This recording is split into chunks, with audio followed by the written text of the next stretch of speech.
It's Icky in this bitch.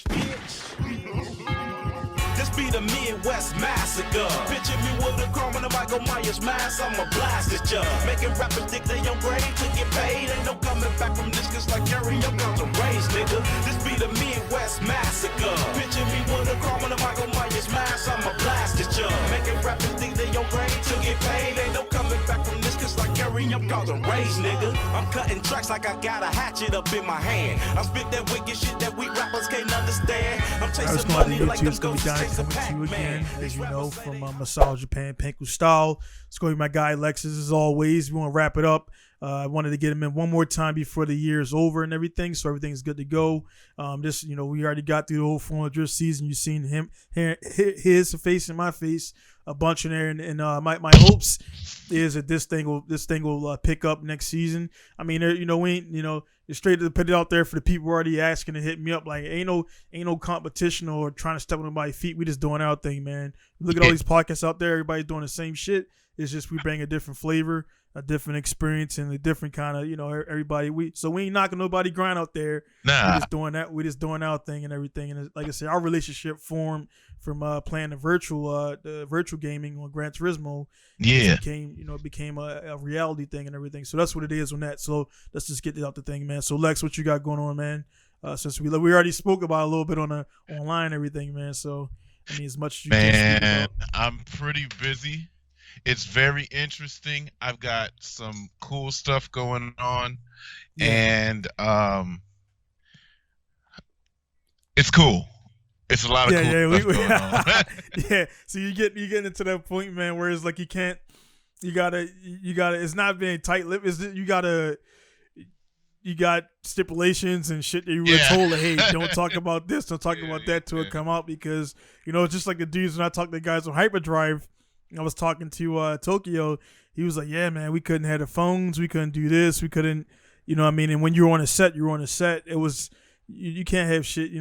With this, people. Yeah, that was a cool experience that they had, man. Yeah, man. And I think Corona kind of fooled because they said they were going to do it again. And I think Corona they kind of killed that. And of course, again, the cast couldn't really talk about because you gotta be careful about that shit, man. There's ratings and people out there trying to steal stuff or whatever. So, but like what I was saying was content, before the age of download anything, because people don't understand, man. It don't matter if you don't put download on it. I can put that shit into Y2Mate and download your video. It's like, really. there's multiple ways to get shit out there, man. So again, I'm definitely looking forward to what's going to go down and stuff like that, man. Other than that, man, what's been on in the how's California been doing since all this, is the politics shit what it is, or what's up with that, man? We're in lockdown again, man, but I'm still outside. I've been working a lot with my convertible. It's kind of been like one of the ignored stepchildren of my vehicles. I got every single car completed. Got the newest RX-8 painted, arrowed, and I noticed that. Yeah, I've been really busy with my cars, man. I've just been like really laser focused on getting myself back to where I wanted to be as far as cars. Right. So I thought that we were going to have a great time at Sonoma Drift Winter Jam. Last time we probably talked on this conversation podcast. Winter Jam was coming up next. Like it was there. We were ready to rock. But unfortunately, COVID hit, struck again real hard, shut down the county. Our season-ending event got ended. So I've really had no other choice but to test my cars in the street. And that's been fun. But, me and my son have been driving the car. We've been having a pretty good time. I put up some stuff. I don't put up all things because obviously Karens will be like, oh my God, the child is... Just shut up. The child is under his father's supervision. It's what it is. You know what I mean? Yeah. So. Shit, on that shit like that, man, it's like, we grew up in a time where, I'm pretty sure it was the same thing when you were younger. It's like, man, when those lights come on outside, that's when you start making your way back home. You know what I'm saying? Like, we was drinking out of water hoses. We was jumping off the ramps. We was jumping off of fucking ramps with Built BMX out of shit. anything that we could find. Tires, Yeah. wood, And magazine. I'm pretty sure you flipped over the handlebars a few times. Caught one. I caught one to the ding. Oh. I caught one straight to the ding, bro. We got to be really kids, and our kids won't get to see that kind. Nah, they won't, man.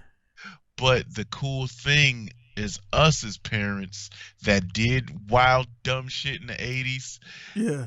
Kind of give them a little bit of leeway. Like, kind of the thing right now is everybody wants to be friends with their kids, right?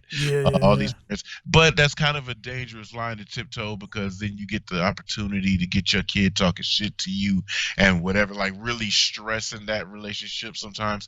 So I'm still the consummate father, but I'm a little loose, you know what I mean? Right. I let my son a lot of stuff man. that. Well, shit, one thing, like I was thinking about too on a bike shit, man. A lot of people I don't know if they still even make them, but I remember the pedals used to be the fucking metal joints.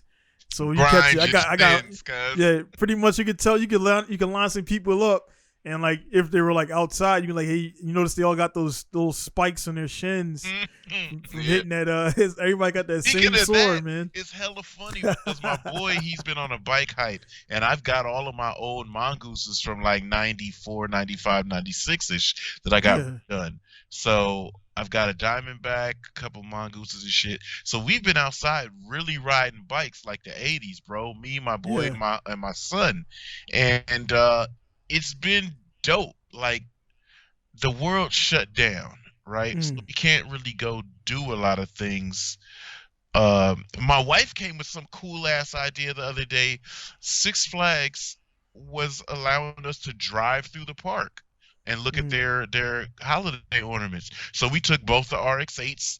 We drove slammed, kitted out RX-8s, all these Christmas lights. So we were just trying to get creative, and being on the bicycles outside has been a fun thing. We've been having bunny hop contests and see who can land a trick the quickest. Like, we'll come up with a trick and try to land it out of all three of us, and just having like old school fun, man. And I think that's like the creative part about being a parent, because we can sit inside and play video games all day, because I got video games set up in there, but bro, let's get outside. You know what I'm saying? It's a little cold. Let's catch a real old school cold, because we outside sweating and shit and got the sniffles.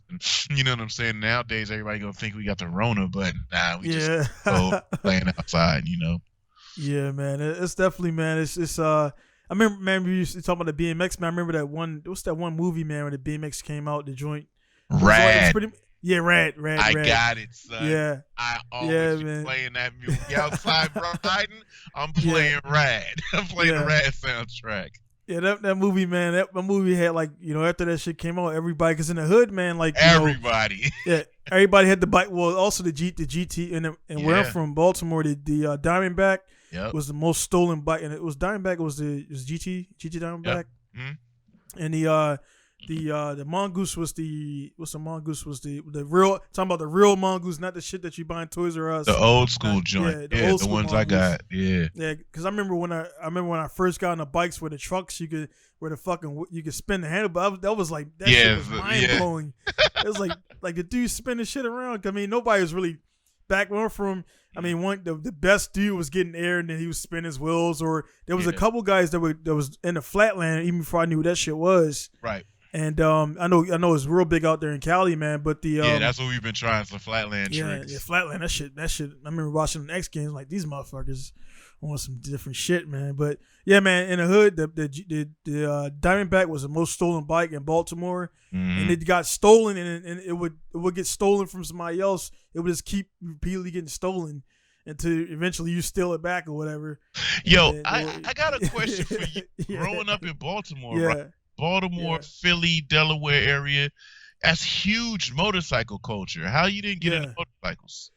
Man, I just think it was the car, Gran Turismo, man. Like Gran Turismo again was the first thing I played with cars, and then I started wondering why this GTR cost this much money. Then I realized, what it was, and then the thing is, I didn't meet bike guys until later. And you're correct, man. There's a lot of for every car group Huge there was a dirt bike group. bike culture. Yeah. Oh yeah, dirt bikes. We coached the 12 o'clock boys and all stuff like that. I just my uncle had dirt bikes. Had a like at the time I was small, so it was the 125 or the 2 whatever. It just looked huge. I tried to sit on it. Yeah. But all the dirt bikes. I don't know. I didn't never ask them where he got it from. But for the most part, all the dirt bikes came from the county. They would go up in the county, steal them, bring them back to the city, scratch the numbers off of them. And back then, the cops could chase you. But like about maybe 10 years ago, they stopped that because it was So the dudes would just straight up they'd be out there. So they go to Andrea Park and the 12 o'clock boys. For people who don't know, look up on 12 o'clock boys YouTube. You see that it's a little documentary of the guys and them talking about they got kids that are. Yeah, because a lot of people think that bike life shit came from like the early 2000s. No, way back. They were doing that back 80s, 90s. Yeah. They were going crazy with the dirt bike. And a lot of those guys, man, they were ride like they were good riders. They just didn't have the money, and they actually were into dirt bikes because I remember the Ricky Carmichaels and all and the Brian Deegan and all those guys. They had the jerseys, so that was a big thing back in the hood. Everybody was wearing these dirt bike jerseys, riding the dirt bikes illegally, and they wanted to do the actual motocross, but that was it's some money to get out there and do that. And I think one of the guys that got sponsored, but he couldn't drop the streetways, so they dropped him. You know what I mean? Kind of like, wilding out. And ain't that crazy, though? Because you got Chino and a few other, like, street riders. They're now full sponsor. Right. And they're on the block. They're literally on the block out there with all of the shenanigans. But they ride and they're fully sponsored. It's crazy how times change, man. And, man. And certain things that, like, they wouldn't touch with a 10-foot pole. Now it's like, that's hella marketable. Bring it over here on our brand. Yeah, man. So it seems like it's moto. I mean, you look at motocross, hockey, different things where like people can do it, but it's just like that. It's like that good old boys club, and you gotta have the money to buy in and buy because most of the things you can't buy the gear. You can't afford the equipment. You can't afford to pay for the entry, and that kind of it's like a filtering zone. You know what I mean? If you want to say it just filters out the people you don't want, which is the underprivileged and things like that, and you kind of get that conglomerate of everybody looks like everybody, and there's no different people there and shit. So what I'm getting at is when you see all the white faces, which is nothing wrong with it. We're not just calling how we see it, but when you see it, and like even with sports, like I play lacrosse, we were killing the city when we go out to the higher levels. Would be like all black team versus all white team. And we had one white guy who was really black, guy named Mark, and the one white had a little bit of spice that dude was straight up John B, man. Like he was straight up like that. Mark was only white. Mark was only white because his skin was white, but Mark was black. Yeah, straight from South Baltimore, man. And then you play the white boy teams or whatever, and they would have like one token black guy who when he get around us, he was nice as shit, but we shut him down. Like nah, That's how we're gonna shut you down, and then the other guys are gonna come up and everything. But kind of going on a tangent right there about everything, but the stuff, the bike stuff. I didn't run into later, and I was already deep in the cars, and then also I started seeing fatalities with that shit too. So I was like, man, I don't know. You know what I mean? Like it was every other week, it was a dude getting run over, or a dude stunting on the highway, getting run over by a truck. Yeah. And it's like, that shit was, and then, one dude's in a body cast. My cousin was in a bed for like 8 months, like off a dirt bike. Damn. You know what I'm saying? Just fell off he tried to, the dirt bike dragged him and he fell on his neck and, he was like paralyzed a little bit, but came out of it and stuff like that, man. And, but yeah, man, that's why, man, it is big, but most of the shit's illegal. Yeah, for sure. Yeah, most of the stuff is a lot of stuff is stolen. So yeah, man, I just didn't want to be man. I wouldn't say I was scared of it, but I just I was deep in the cars. That's all, man. You knew that wasn't the ultra vibe. Yeah.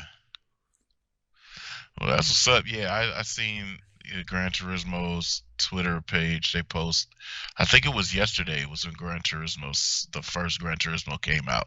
First Gran Turismo dropped. And I remember my brother brought that game home, man, and he put that shit down, and I was looking at it. And I instantly, because I was always a car spotter, right? So I would Right. be riding on the freeway, and that's what you did from being bored. Right. Oh, that's a this, that's a that. And my brother would argue like crazy, and it's funny because the car gone. You ain't gonna see it no more. Nah, for sure. I know that was a Chevy Berlinetta. That was a this, that was a that, and whatever. So when he put that game down, and it had the car cover over the Corvette, I was like, "It's a Corvette. Interesting." Put that game in. I was hooked, dude. Never got off of that game. I think at the time I was playing NFL Blitz, Mortal Kombat, some Tekken, and maybe Turok, because we had all the systems. I was playing Turok and some other shit. Man, once Gran Turismo went in that PlayStation, it was over with, dude. I don't think I played any. Yeah, man. For me, it was because I was the guy that had all the Maddens, I had all of the college footballs, NCAA. Because my catalog was all sports, and because I was already playing sports at that time, and then when I got that, my catalog overnight turned to all racing. So I went back and picked up Ridge Racing. I remember that Ridge Racing was the first one I actually start drifting it because you can accelerate it and all over the place. And you lift off and shit. And then they had then I remember in GT1 had the drift selection. I was like, what the fuck is this? You can have it set up loose or tight. Yeah. I didn't know. I was like, whatever. I just picked regular or drift. I didn't know. I didn't know what it was back then. And this is like, the crazy shit about Gran Turismo is they were like that much ahead of the joint because they had the drift function already in the first game. 96, 97. Yep. Yeah, because but Kazunori already knew it was going down in Japan with the shit, so it was like I didn't know what drift was, but he was already an old Doug at the time. And he already, was probably, linked up with Tsuchiya multiple times and stuff like that. So, yeah. So I had a magazine article come out recently for Drifting Goku. Kind of goes unseen because nobody really reads the magazines. But I put in there like a top thing. I kind of using the system.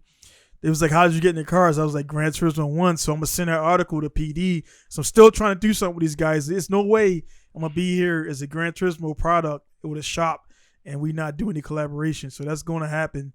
It got to happen sometime, man. So, I know their radar is huge. Polyphony definitely needs to, they've done their elitist thing for far too long, I would say. They're very elite. They are the pinnacle, but they need to tap down into the resource of the consumer, right? Get back to culture, because there's too much culture that developed from Gran Turismo that they aren't paying attention to. We're the kids that literally, I got my first Gran Turismo game around 15 years old, and now I'm not 40 yet, but I'm pretty close to being 40. Yeah. And I've been playing Gran Turismo more of my life than I've gone without having Gran Turismo in my life. You know? And so it's like the championships that they have, the Gran Turismo Cups that they have, the tournaments they have, that's cool. But what are they going to do? What have they done for the culture that has been with them for years? For years. We've not only just blindly purchased their games just because it was their game, but we also, like, I was already a Mazda head before Gran Turismo came out. I had a few Mazdas already. But because I got to drive all of those cars, the whole lineup on Gran Turismo, I knew which car I wanted to have permanently through Gran Turismo.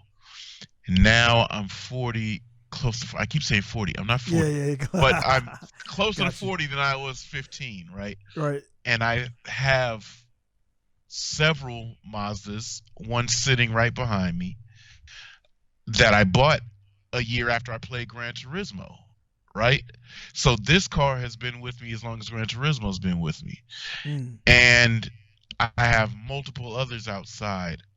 My son, his first car that he's ever driven is Mazda, but I got that that brand loyalty, that brand love from going to the first Gran Turismo, picking Mazda, going to GT Auto and making that car a race car and saying, damn, that looks tight. I wish I could drive that on the street.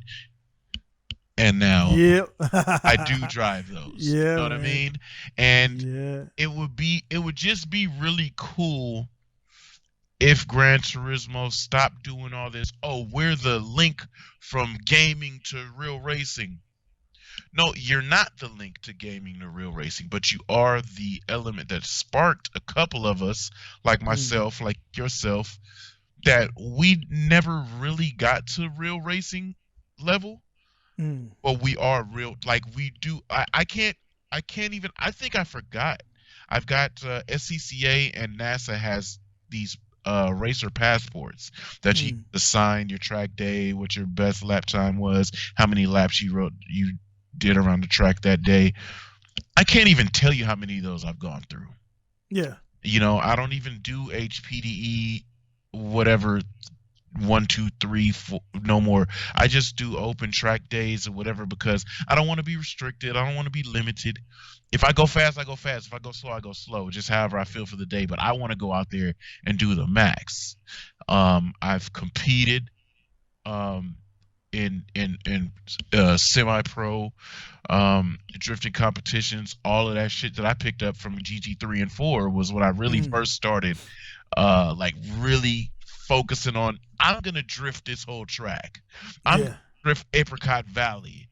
I'm gonna drift the Grand Valley Speedway. I'm gonna, you know what I mean? And that's when I really started getting focused, dead ass on drifting. And again, it's one of those games that I started something on and then went and did in real life. So just be cool, man. If they, if they drop down in on your shop and see what a avid gamer made himself into, what he started doing. I mean, because it's definitely all of, like I said, I'll you know, like I told you before, man, I ain't chasing nobody. I bailed them multiple times and stuff like that. I know they seen it, you know, but the thing is, like, I mean, I in a big picture, I see that this company is in all the places of the world that's open. So they probably, I mean, thousands of emails a day is probably an understatement of this random shit they get. So it's like I gotta utilize my contacts, and I got them, but I kind of want to do it myself. But you know, I mean, sometimes you got to utilize the contacts to get to get seen. Yeah. I mean, so sometimes you really do. There could be like, you know what? I have seen that guy's emails. Let me go look at them.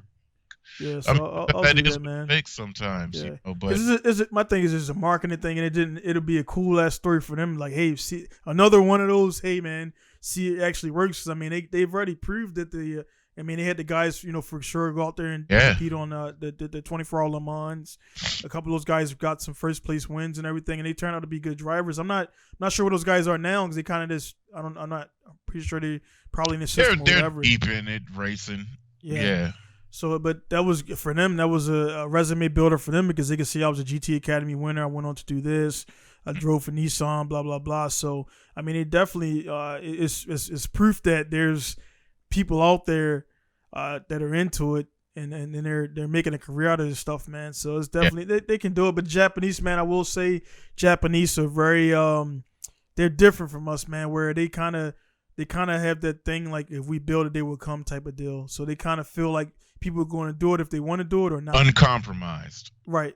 And you know, and the PDs, like you're saying, man, it's like at one time they were like they were the pinnacle, but now, man, you know, these guys, man, they're coming out with some good products, man, that are really rivaling and making them like, you know, you got these seriously Project Cars, Assetto, like they're really Project Cars. They flopped so fucking hard with PG3 and the noise that it made on the internet.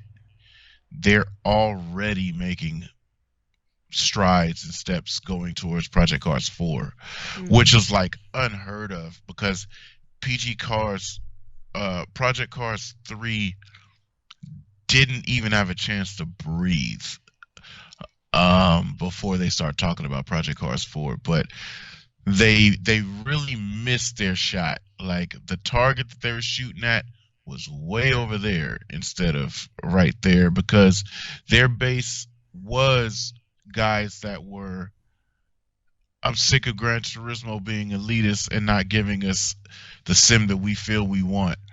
Let me go to Project Cars, where they could have taken it all in on that market, where they could have just raked it in and gathered it up. And then they wanted to go the Need for Speed route for arcade. Everybody was like, whoa, hell nah. We're not arcade drivers. We're sim drivers that were looking for a new sim home. And this looked cool. And now you took all the sim out. So they shot themselves in the foot. So the Corsa's doing pretty good, but they're super quiet. They're hella to their self. And then they let the community do a lot because of PC. And they give us a game that has new dashboards for console, but it's good. But it's just everybody's so limited on, we're sports car racers, we're GT racers, we're this. Yeah. They kind of lock you into the. Yeah. No, we want a car game for car guys. That's not Forza, because I'm tired of racing people that are making cars all-wheel drive, V12, twin turbo. No, I just want a car game that allows me to take a stock car and modify it to something that I think is dope, but give me a little bit more tuning, a little bit more tinkering, something that'll keep me on that car for so much longer. Because I think what the game player messes up with, and I'm saying game player, not sim driver, game players mess up with, let me get money, buy this car. Yeah. Let me get money, fully mod it. That car's to the side. Let me get more money, buy this car. Let me get money, fully mod it. That car's to the side. The sim racer is the type that'll say, I like this car. I want to explore this car in all ways, and I want to continuously drive this car all the time. Now, if I get to a race where everybody's just way too fast and this car won't do, let me go to the same brand, get a different model that can do a little bit more and see how I can hang. Because that's how I was, dude. Gran Turismo, my tier was, I did the FC until I couldn't beat anybody with the FC. Then I W20 MR2 until I couldn't beat anybody with that SW20. And then I got an FD, and then I just about beat the game with the FD. Literally 3 cars I could run through the whole game with until I had to get race cars, until I had to get LMPs, until I had to get GT cars. But I usually only use 3 or 4 cars the whole time. Yeah, man. Yeah, it was cool back then because you can pretty much mod them up. So you would take like the LM, LM's GTR is not a good example, but no, but that is a good example because if you did buy the R33 LM GT, you could run that thing all the way through the game. Yeah. You mod that shit up, and it's like you just leave the AI. Because one thing I will say, man, is like, I think we're at the age too, man, where we know the process of things, and like you say, we want to see them kind of, because they kind of been robotic about it. They got the money, they got the bag, as you would say. They're not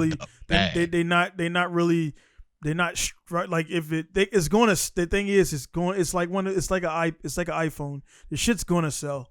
They could do very little to it. They put a bow tie on it and put it out there.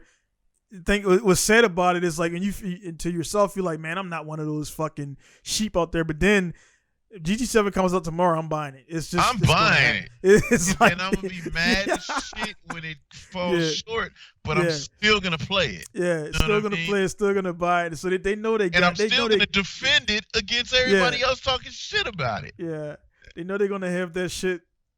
They got that crew. They got to get the other ones, but like stuff like the VR, like I'm hoping that they use the GT Sport to kind of test it, because there's no way that they can't release this game with VR's only a section. They have to.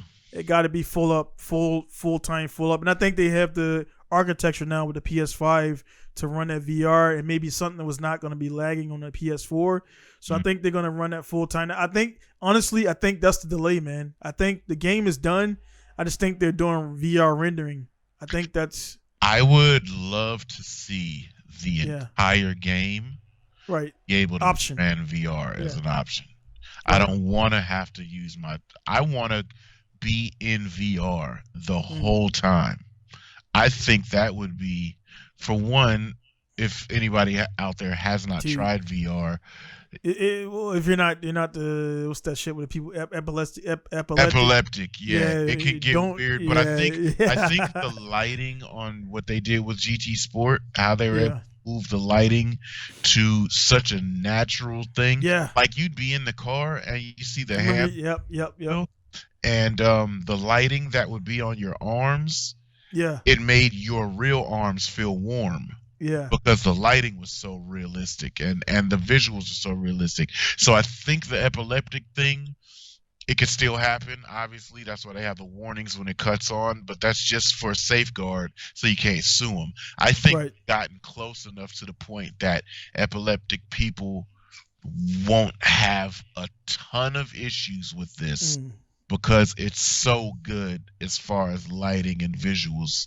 And yeah, dog, I would love to just like VR the whole thing from start to finish. Dude, something would be cool would be like, say you're at the if there is an option, say you're at like we're at Tsukuba, there's like 16 of us in a room and there's an option where you could just like walk around and no shit the pits.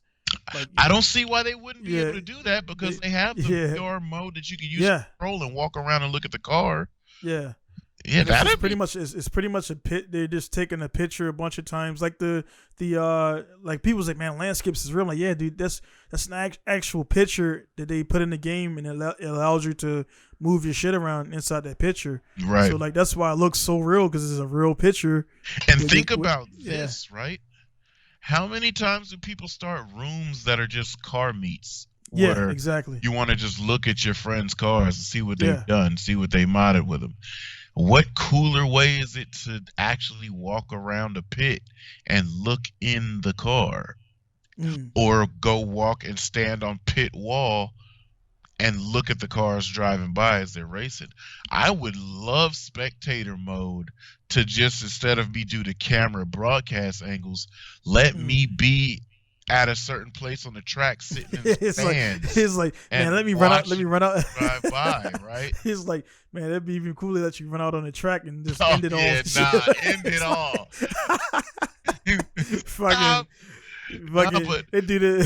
But allow you to walk up to pit wall. Like, you could walk up to pit wall and look at the cars as they're going by, or choose an option to be in the stands and watch the cars drive by, or choose different places on the track where the stands are. I think that'd be sick, dude. Yeah. That would be so sick. And I don't see how, in the day and time where technology is the way it is, how they wouldn't have that yet. Yeah, but you called it, man. You call it I mean, it's like one of those things where, like, it's like, yeah, we like the game, but at the same time you pull back, like, yeah, they got that. This is what I'm gonna do, and I don't give a fuck what you want. Yeah, they kind of got that vibe because Japanese are very, for the guys who don't live in Japan. I live in Japan. Japanese are very.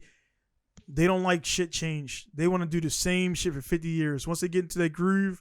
Learn what they want to do. If you go to like an older Japanese guy, you're not getting that guy to change whatever the fuck he does. He's gonna, even if he does it wrong and he hasn't died yet, or even he got a finger cut off, he's not gonna change that system. He's been doing that shit for 45, 50 years.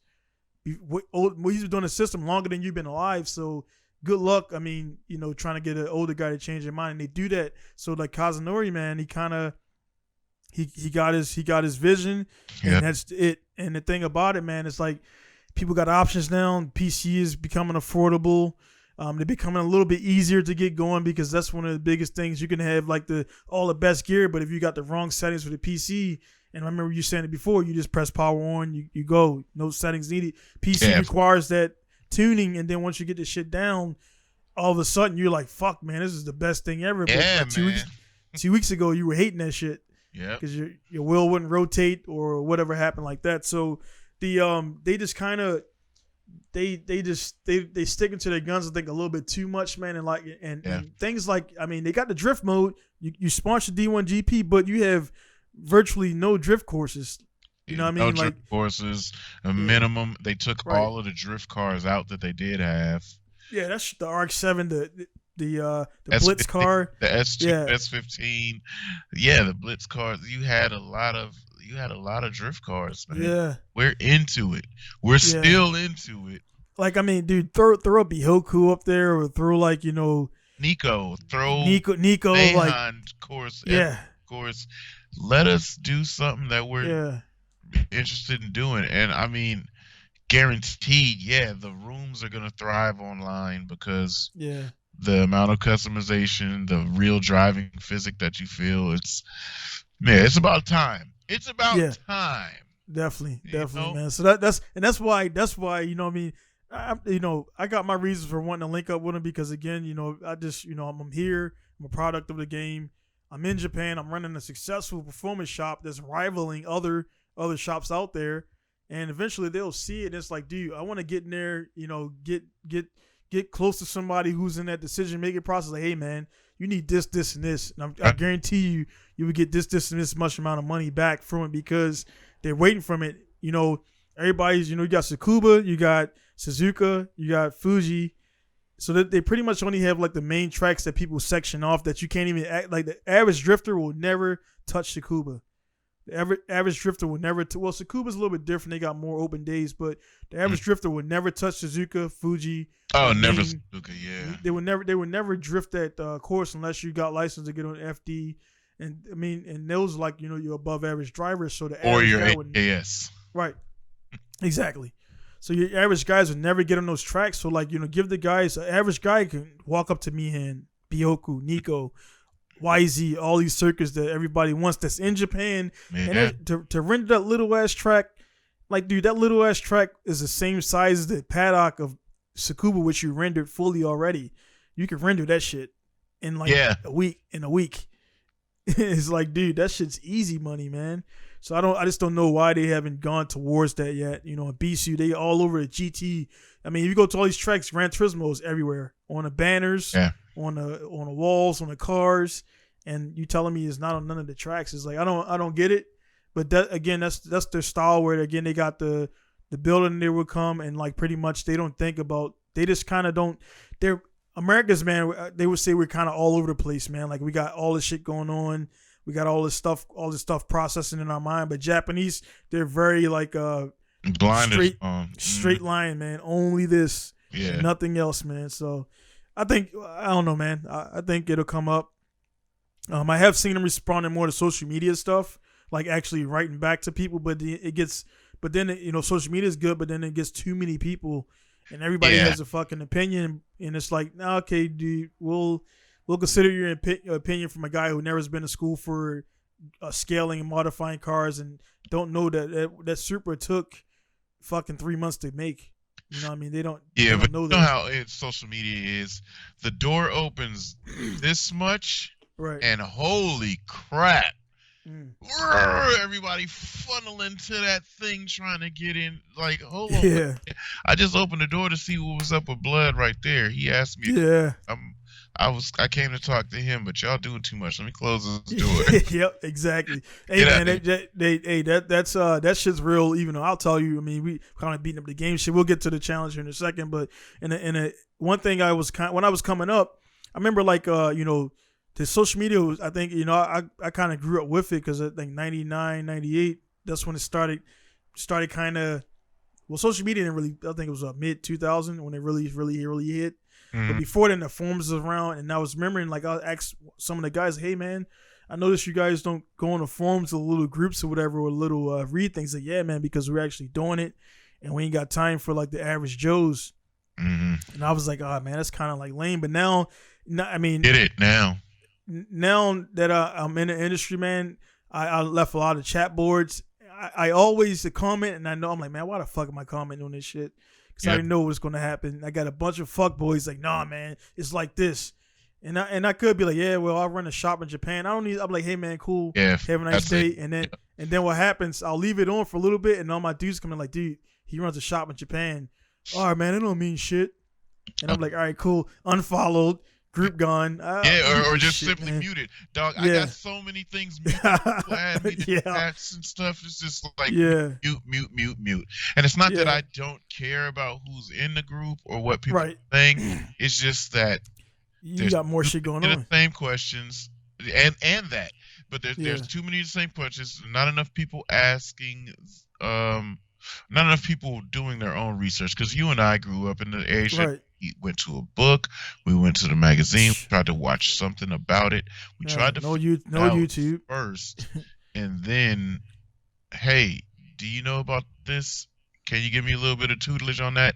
And then we'll go from there. But man, now, dude, it is just insane. It's unfiltered, is Right. what it is. And Right. yeah, if you're somebody that is busy, it's just like, I don't have time for this shit. Yeah, you don't see Daigo or JTP or fucking JR, any of these dudes that got shit going on in these threads. Like, they'll entertain. Maybe they'll, like, I'll tell you honestly, guys out there, if you see a guy like that online, most of the time, I guarantee you, 98% of the time, that dude's in the toilet. I was just about to say that, on the toilet or waiting for their flight to travel. On a flight, when yeah, they're somewhere. in a vehicle Yeah, right, traveling exactly. somebody else is driving, Yeah. and they're bored as shit. Like when they're not Exactly. looking for car parts or emailing sponsors or funding. It's like, Yeah. let me dedicate a couple of minutes to this. All right. Yeah. Oh man. Ah, shit. All right, back to what I was. Yeah, and because the thing about the phone shit too, like I'll be doing, like, I got a quick second, I'm waiting for this paper to get processed. I'll be in my emails, even on your phone. So the dude that's really a business person or somebody that's just busy, Up stuff and you active. mentioned you got going on behind the scenes is like, dude, you get constant emails, updates. Okay, we meeting here. Bring this, bring that, bring your ID. Like, I'm doing business on my phone versus, like, I mean, you can have a phone and still be like fucking around and stuff. And it's like, you know what I mean? I feel kind of like, I feel like I'm becoming a person that said I wouldn't become, where like I don't have time for people, but I got time. Right, I got time for motherfuckers I want to have time for. Yeah. And I don't. Yeah. Part Yeah. too. Yeah. People be thinking, oh, you don't have nothing to do. Nah, I got a lot to do.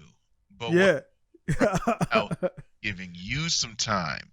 Yeah. I've got a ton of, you know what? Matter of fact, here, mute, and I go do something. You know? Yeah. Yeah. So then I know motherfuckers be like suicidal when you don't respond to them, because I can tell if I go back, if I click back on that fucking thing, and it automatically unmutes when you do that. By the way, people don't know that.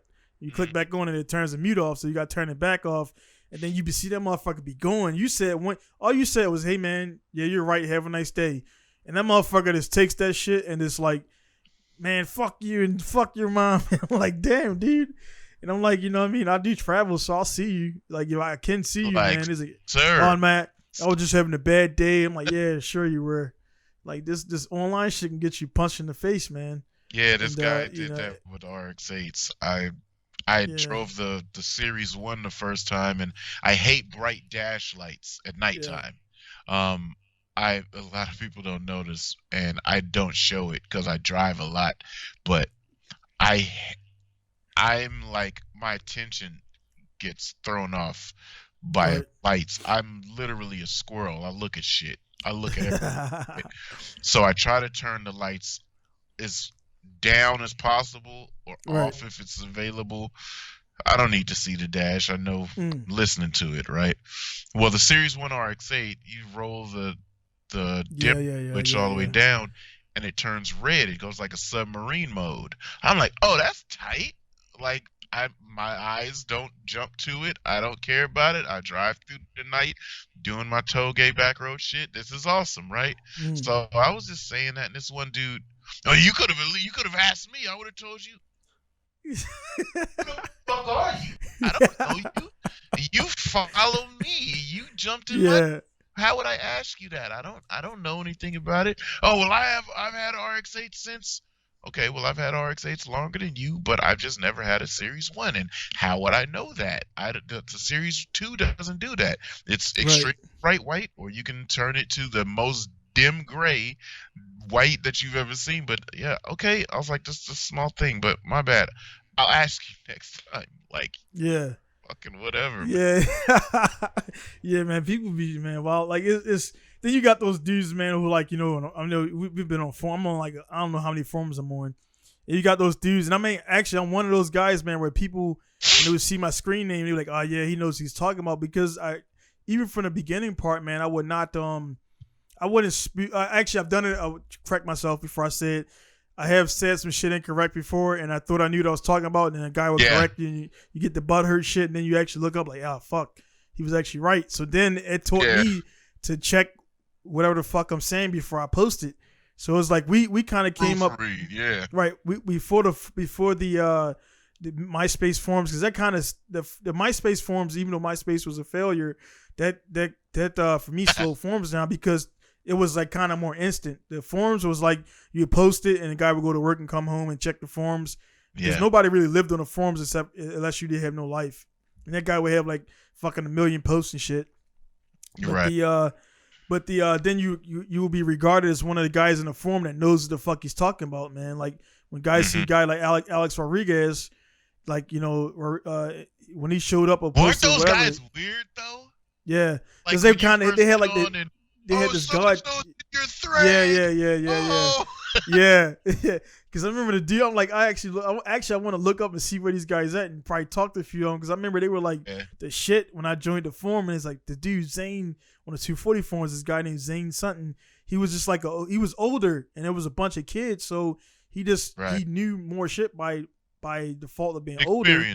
Yeah. Right. So we were like, man, this motherfucker knows everything. Like now he was in the game 5 more years before you. That's all. Right, yeah. And that could gain you a lot if you're Yeah. So then you become that guy, man. People be referring to you like, yeah, he knows his shit, man. And then like, this, and this. And there was a weird dudes, because they would carry that forum shit into the meets. Like, dude, that's online, dude. Calm the fuck down. Like, you're not a god. You're not Xerxes. You're not fucking, you know what I mean? You're just a regular dude with a 240. You know what I mean? With a KA. You know what I mean? He was on the RX club. Yeah. And I wasn't being a dick or anything, but I was just being a younger kid, right? Right. And asking something stupid. Shit that you got to search for. Right. And it wasn't off. It was just stupid. It was this young kid dumb talk, right? And so he and I got at odds, whatever. But that was when I first got on the forum. Dude, hella years later, I jumped back on RX-7 Club, and somebody said something in the thread, and I was like, oh, nah, this, that, and the third. And then this dude comes in. He's a little late, but it's the same dude. And he's like, oh, wait a minute, I remember your screen name. I don't just remember it. I don't like you. And I was like, this motherfucker, man. Dude, it's like 10 years, right? And holy shit, he held on to that shit, man. And everybody started dying laughing. I said, yo, it's been mad long. I just looked in my profile and seen when the last time you and I had a conversation, that was 05. I said, you held on to that shit since 05, sir. You need to get a fucking life, right? Yeah. Like, I've learned a lot more, probably forgotten a lot more than I learned. But is like, you're a fucking bozo for hanging on to that, right? Yeah. Everybody was just clowning him. I'm like, nah, y'all don't clown him. I was like, that was some childish shit, but men can be men. Shit. Get past Yeah. But I'm not finna. Because to me, in my world now, nothing you say means too much to me, right? No. Because I can go hit this guy for knowledge and this guy for knowledge. Now I got these avenues. It's not there's a reason I haven't been on the forum in 9 years, you know what I'm saying? And I've been doing it in real life now. And it's like, if I'm coming on the forum and you talking about some shit from 05, you, sir, need to go get married and get a honey-do list. Yeah. You know what I mean? Yeah, man. There'd be some guys, man, they just kind of, I was wondering why, some of the older guys would disappear now. Like now, being older, like that guy got a job. Yeah, he got a divorce. Yeah, he's on it too long. Like some shit like that happened, and then like you just grew up and out of it. And then you got the guys who are older and they want to just like son a bunch of young dudes. Like, man, that's some. Go get a fucking son for real. Go get a And- son. yeah, son. you adopt one if you can't fucking make one. Let's go get somebody that obviously you want to teach people shit. But yeah, man, that shit was it was a weird time. But now, like I say, with the social media, man, there's so much information out there that like, and there's so much wrong information out there too that people don't even fact check it. Like, oh, the torque specs, like, oh man, I torqued it down to 85 foot-pounds. Like, yeah, dude, that clutch cover don't need 85 foot-pounds. No, it's 28. correction. Yeah. Ugga dugga it. Oh yeah. That's the new shit. Yeah. You say three Ugga Duggas. 3 Ugga duggas, and it's good. We've ran it with 3 Ugga duggas. Yeah. For the guys out there who are listening and watching, we talking about, for you don't know about, is the in the shop where you got the air pneumatic gun, it makes the Ugga Dugga sound when you when you get to the yielding point. Yeah, when you get to that yielding point, you know, it makes the sounds like da da da da da whatever. Yeah. So you know what I mean, you put that flywheel on and just give about 4 or 5. 4 or 5 Ugga duggas, and we're good. Not knowing that some cars, believe it or not, they got 8 fucking bolts. They only specify 85 foot-pounds because it's distributed. Yeah, that fucking across gun. that surface. Yeah. If you look at that gun. I didn't know this until like about maybe about 11 years ago, which is still a little bit too late. That on the thing where it says 1, 2, 3, the 1 is like from whatever to whatever foot-pounds. Torque, yep. Mm-hmm. And number 4 is like 250. So if you hit that fucking bolt, hey, those 250 foot-pounds, red guns, those fucking NASCAR guns. Oh yeah. When I was the service manager at this place, they were like, are forbidden in the shop, and people were like, "Well, why? They're fast. This shit, 200-something foot-pounds of yeah, you hit that fucking heads off of shit. Yeah, that's wild, dude. Yeah, man. You hit that one nugga dugga, and then then that bitch winds up. That means you done broke that bitch with strip boosting off of one ugga dugga. Yeah. Yeah, man. Crazy, I broke some shit, man. I broke some shit like going and torque that fucking 10mm bolt on it at the highest torque. Like, nah, dude, it ain't meant for that. The fucking bolt snapped off clean and everything. But yeah, man, shit like that. You know what I mean? It's like, you know, dudes, you live when you learn, and the best way to learn is to break some shit. Fortunately, yeah, it's like, man, that was dumb. It's like, but I like the experience. Yeah, and you know what I'm saying? Like, yeah, this is what I'm enjoying the most as I'm going through all of this shit. Like, the experience with my convertible is very interesting now that I'm putting more time in it, dedicating more attention to it to bring it up to the level that my other cars are. You know, I see where, you know, I was playing around the missile car term. I never use it. Right. Yeah. As a car, because it's like, hey, yo, I'm a broke boy that's trying to have multiple cars. I'm a peasant, so this is what I put a lot of money in. I'm gonna put a little bit of money in that. Well, it looks like a little bit of money was put into it. It's cool as hell, but it's like when it comes down to it and I'm doing shit, I'm like, damn. Like, I got what I paid for on this shit, you know? Yeah. So I'm kind of going through, pulling stuff off, putting good stuff on, pulling stuff off, putting good stuff on, and then I go drive it, and I'm raging this thing, man. And I'm like, this is a good damn car, and I want to make it better, you know? So, and then my son's driving it, and, you know, he had a blast in it. And he had never really hit boost in that car. Never really floored it. He's driven it pretty quickly certain times, but he's never stood on it and just let full boost hit and stay in it. You know, hit the limiter and everything. And man, it's just like, that's really cool. So now my focus is on the car. Make it equally as cool as this. It doesn't have to be as powerful, because power is not, you and I know, power is not, speed and capability is the best thing. And so I'm going to make that car about the same stage as this is. And I just think it'll be really cool to have myself and my son on the track at similar chassis because he's an S chassis fan, and I don't know how long I can keep him interested in RX-7s and rotaries. But as long as I do have, I want him to drive something cool because, the worst promotion or worst marketing for rotary is somebody that is driving it that's driving a bad one. If that Right, because they're gonna go and because that right. bad one's gonna break, and then they're gonna tell people, "Oh no, Yeah. shit." Like my son's not like that, but I'm just saying that's generally how rotary got a bad rap.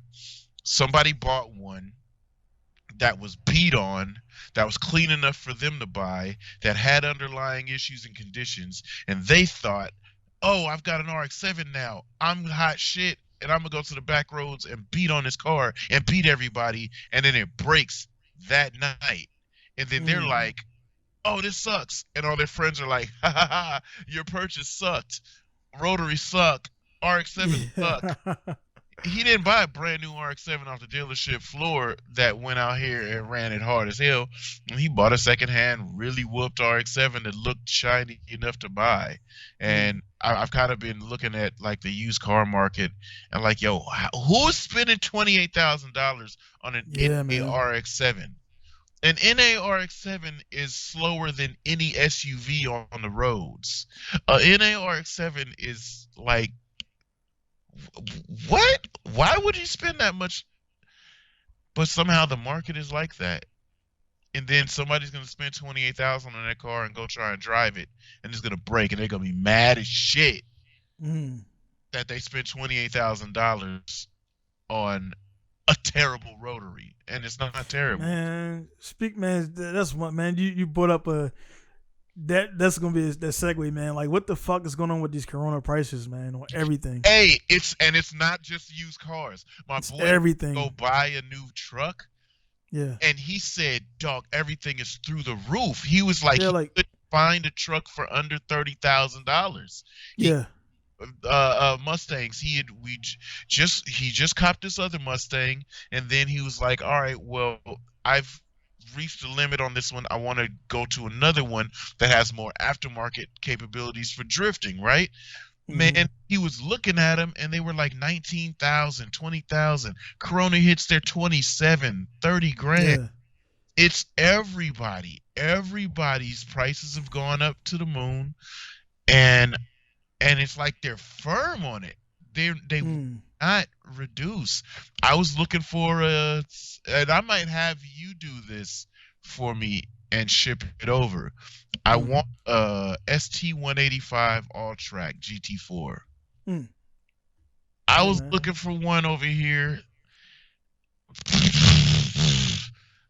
Man, first of all, there's only like 3 or 4 available for sale. They're really hard to find.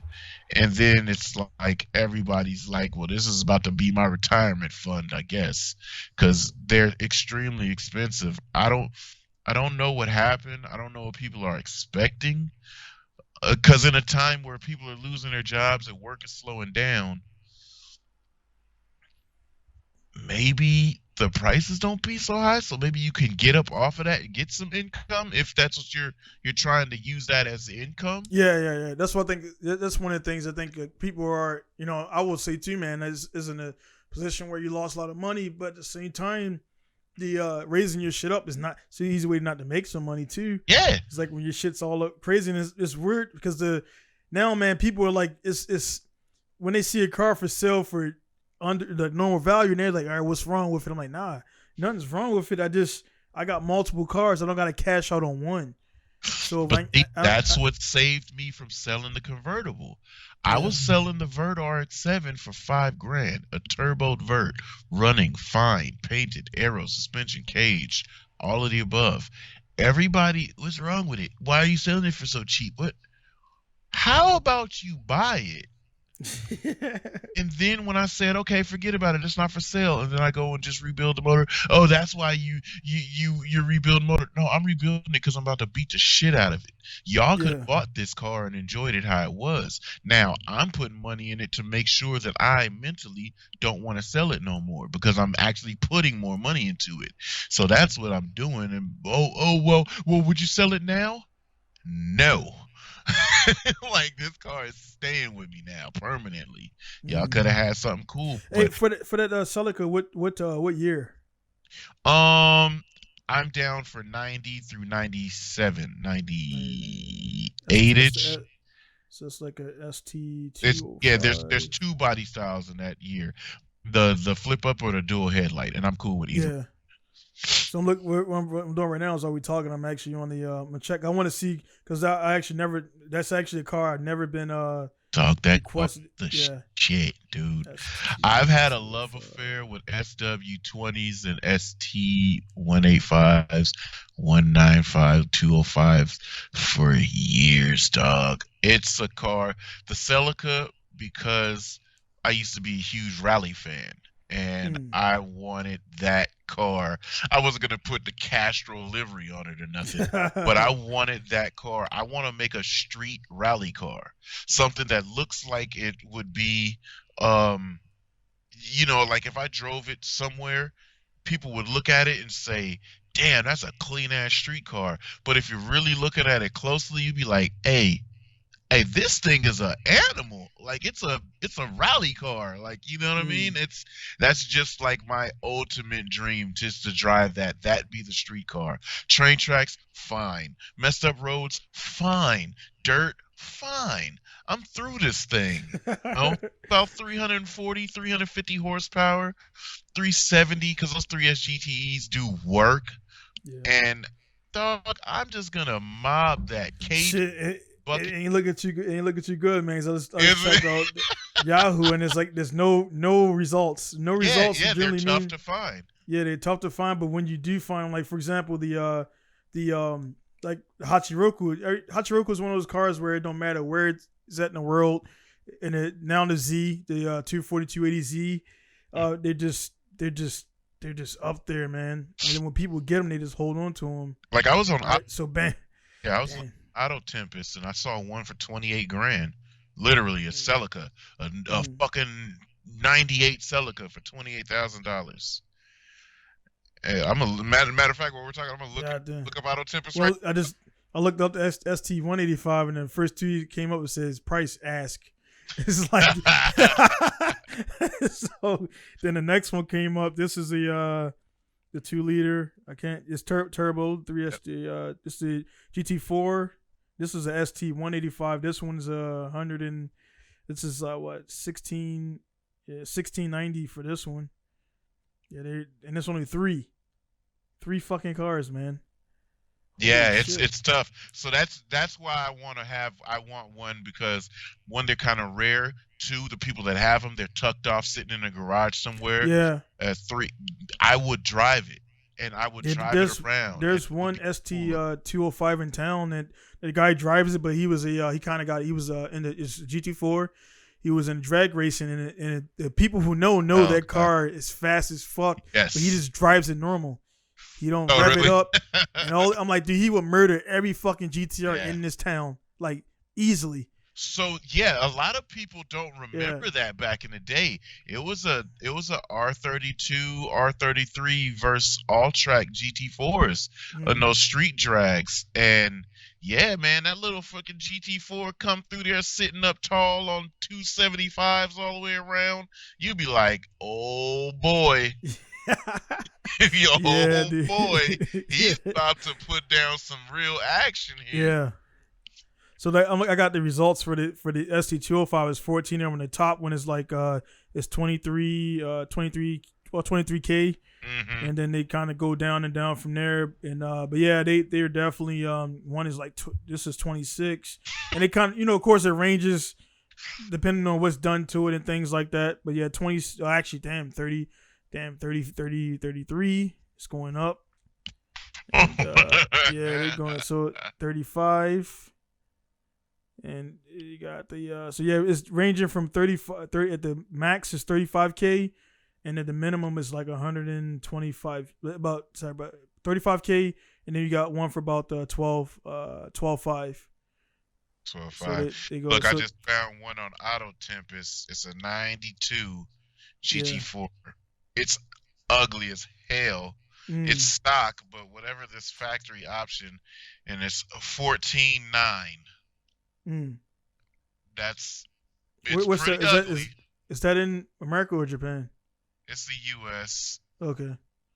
I don't know. Oh, this is a Japanese car. Yeah, man. They got the it's the fact that you put ST 185 205 and you only get a combined under 20 results in a whole fucking Japan. Yeah, that's man. Crazy. Yeah. And But that's like what happens to the used car market. I mean, these cars are somewhere. Toyota made them. They were mass produced. And they weren't like nobody's taking these bitches to Matsuri and wrecking them. Right. They out there, man. They're out there, but where though? It's like you don't see them on the street. I cannot tell you when the last time I saw a Celica chassis, let alone E4, where I'll break my damn neck like it's a Lambo. Yeah, the old school. What the fuck? Oh my god. Yeah, the old school all tracks, man. I had my actually, believe it or not, my very first car was a Celica ST.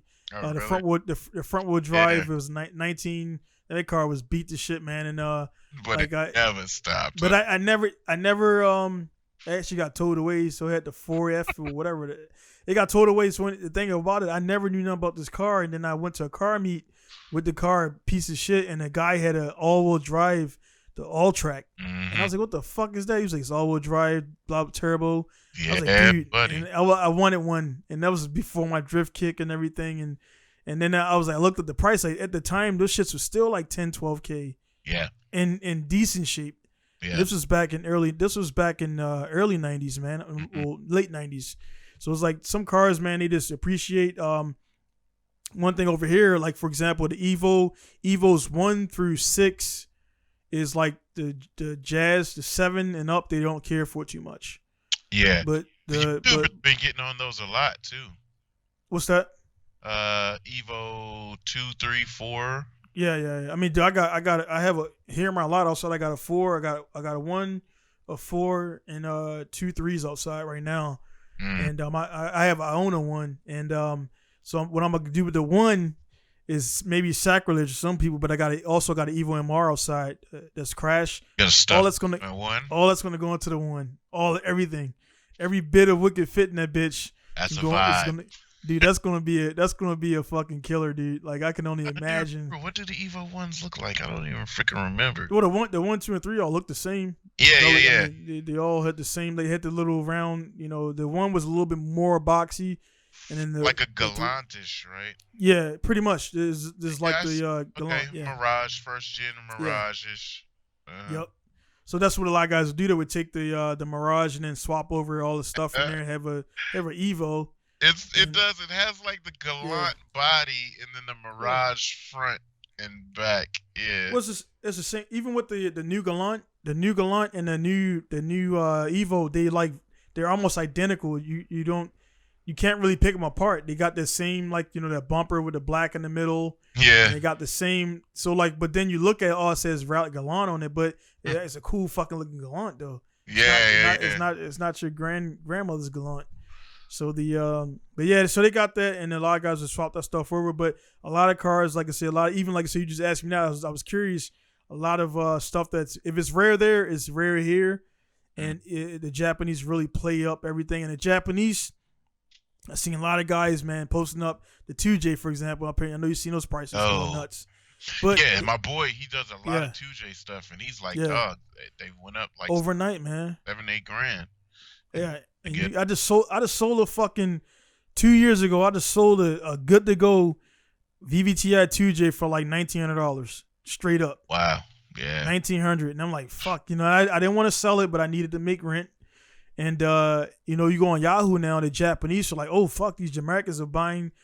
Japanese just finally got hip to Americans taking shit. That's what I Japan. thought happened. That is what happened, huh? They just got, like, in the last 2 years. In the last 2 years, with the way Instagram and Facebook has just been going, and also the translation is automatic now. Yeah. So like now they can read the American stuff, and now they're finding out. They just 2 years ago figured out that the reason why we don't got SR20s on the forums or on the auctions is because they're all in the States.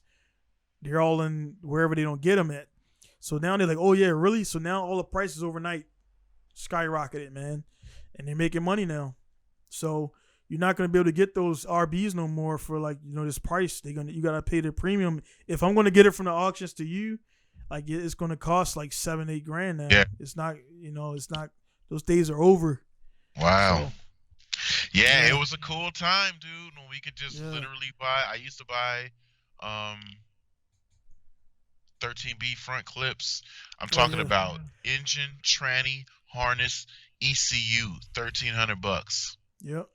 I mean, that's the whole shebang, bro. Now, engine with a hacked harness, $3,000. Yep. 1,700. You know. Shit. Matter of fact, I literally have 2 transmissions sitting right here that I picked up from my boy for $800 for each or for both of them, and I don't know why they were so cheap. That's why we just was selling 2, bought both of them because like, I don't know why. I move them around, they work. I open the cases, nothing's broke. Dude didn't even know that you could open the cases like that. I opened them right in front of him because I'm like, bro, if these are junk, you're keeping them, you know. And I open them up. He's like, oh shit, I didn't know you could open them. I'm like, nah, it's the old school shit, man. Yeah, ain't no seals and nah. like, open that shit and it self destructs and all that. Nah, this older stuff, man. Yeah, but it's hard to come by, you know, and it's unfortunate now that if I break some of my transmissions, I'm probably gonna have to go with a Nissan 350Z transmission. Yeah. You know, because because it's like all these transmissions are gone, and then guys junk them just because instead of certain dudes keeping them and rebuilding, maybe part might not be available. What'd you find? Those eyebrows up. So I know. So let me not should pay 13 because 13B brings up a bunch of shit. Pay REW in there. See what comes up with it. So I just put in scared to see what REW cost. Let me see. They got actually I got it. Well, Japanese you can't pay 13B. You got to pay FD San S because they break or put FD3S in there because they'll bring up everything 13B related. And they won't. So now, all right. So bam, I just put. So that took the page. They put all the 13Bs, even going to Target State. That was like about 5 or 6 pages. Now I put 13B in there. I got in all of Japan right now for sale used. There's 1, 2, 3. There's 5. There's 5 13Bs in the whole Japan on a public market. Because there's some private places I got you know the up and up on, which I don't share with people. But the top price 13B rebuilt. This is a rebuilt unit. Is 6,500. Wow. Yeah, and then people would and this is a full unit. It's everything. I mean, this thing is pristine though. It's everything is black and silver. But what people don't know is you can go to Mazda and get the full assembly for 4,000. Like 4,200. I bought brand new irons and housings from the dealership. I was surprised they had them on stock. Yeah. So this is the next one down is a FD3S type 5 or whatever the fuck, and this is about 30. This is 39. Another full assembly, compression check. Then they kind of go down and everything, and these are actually working ones. So they range from like 6,000 to about 2,000. And the ones that are around 2,000, you know, they need it needs shit done. But yeah, man. So that you got in all of Japan, you got that's crazy in all of Japan. All of Japan, dude. You got that's it. You got 6 engines to choose from. So I wonder if the Australians have been. Well, yeah. I think they've been definitely in yeah, because the Puerto Rican guys are pretty big on them. Australian, of course, you got the Mr. Mad Mike over there getting the people on board. So yeah. So they got the but yeah, man, looking at the whole Yahoo auctions right there, there's 513B to suit various different types of FDs, which I mean you already know it's the wiring harness or some shit. You swap that over, the base is still the same. I mean, if I'm correct in that, correct? Like the 13B RW is pretty much the base of it is the same, correct? Or is it just the wiring and emissions and shit? Yeah, intake manifold, turbo stuff. Just certain things. And then you can swap over from your old shit. So I mean, I know it's just like an RB, like the RB25 at the base is RB25. You got the S12 and then S3, which is a Neo. But at the base, if you got an S whatever, you can pretty much take all that shit off and slap all your shit on. The only thing I do is change 2 pins 1 to 4 for the guys with their 1 tips. You swap them out and this shit starts up. So that's your tip and trick for the Century. I ain't giving no more out shit. But the yeah, man, yeah.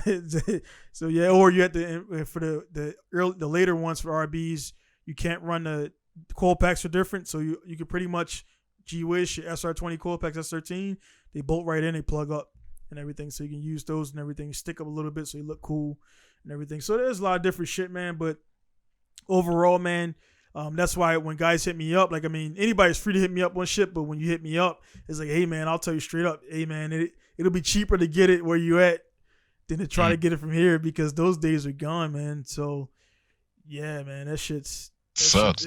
Yeah, man, it's the internet, man. So it's the pros and the cons, man. It's you got to live with the cons as well as the pros, and you know what I mean. So now everybody's an exporter now. My boy exports, my boy does all this. I'm like, really? Cool, man. That's why I believe those conversations, man. It's like, hey, man, cool, your boy does that, but your boy's in Idaho. I'm 8 hours from the port. I can jog down there if I want to in 5 days. Mm-hmm. You know what I'm saying? But but yeah, man, like that's what we get into now. Everybody's doing too much shit, and I think there's even with the music, we could talk about music too. With everything it's so easy to get stuff now and music gear and everything, like this is saturated, man. It's like everybody is the dude now and shit. So it's just that you got to get through.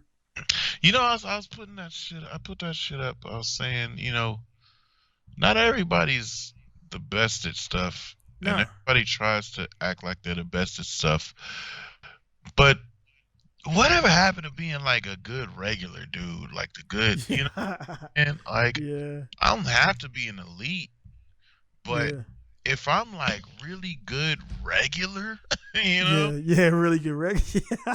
You know what I'm saying? What's the problem with being like a good mediocre cat? It's like you got the 83 octane, you got the 83 octane plus. Don't nobody fuck with 90 or 89 octane. Yeah, man. I think, man, it's. I mean, you asked the question, man. I'll be real on it. It's like one of the things I feel as a person, man. Like I've always accomplished it. I don't know what just the timing, man. I've always been a part of championship teams and winning shit and doing this. So since I've been young, I've only known like to win shit or do whatever. So like it was like I kind of felt like personally I had to always be. I didn't like being considered normal. You know what I'm saying? Like I kind of had to be different, and it's that's just a personal thing for me. But with the social media shit, it's pushing everybody to where they got to be like the top notch. Yes, yeah.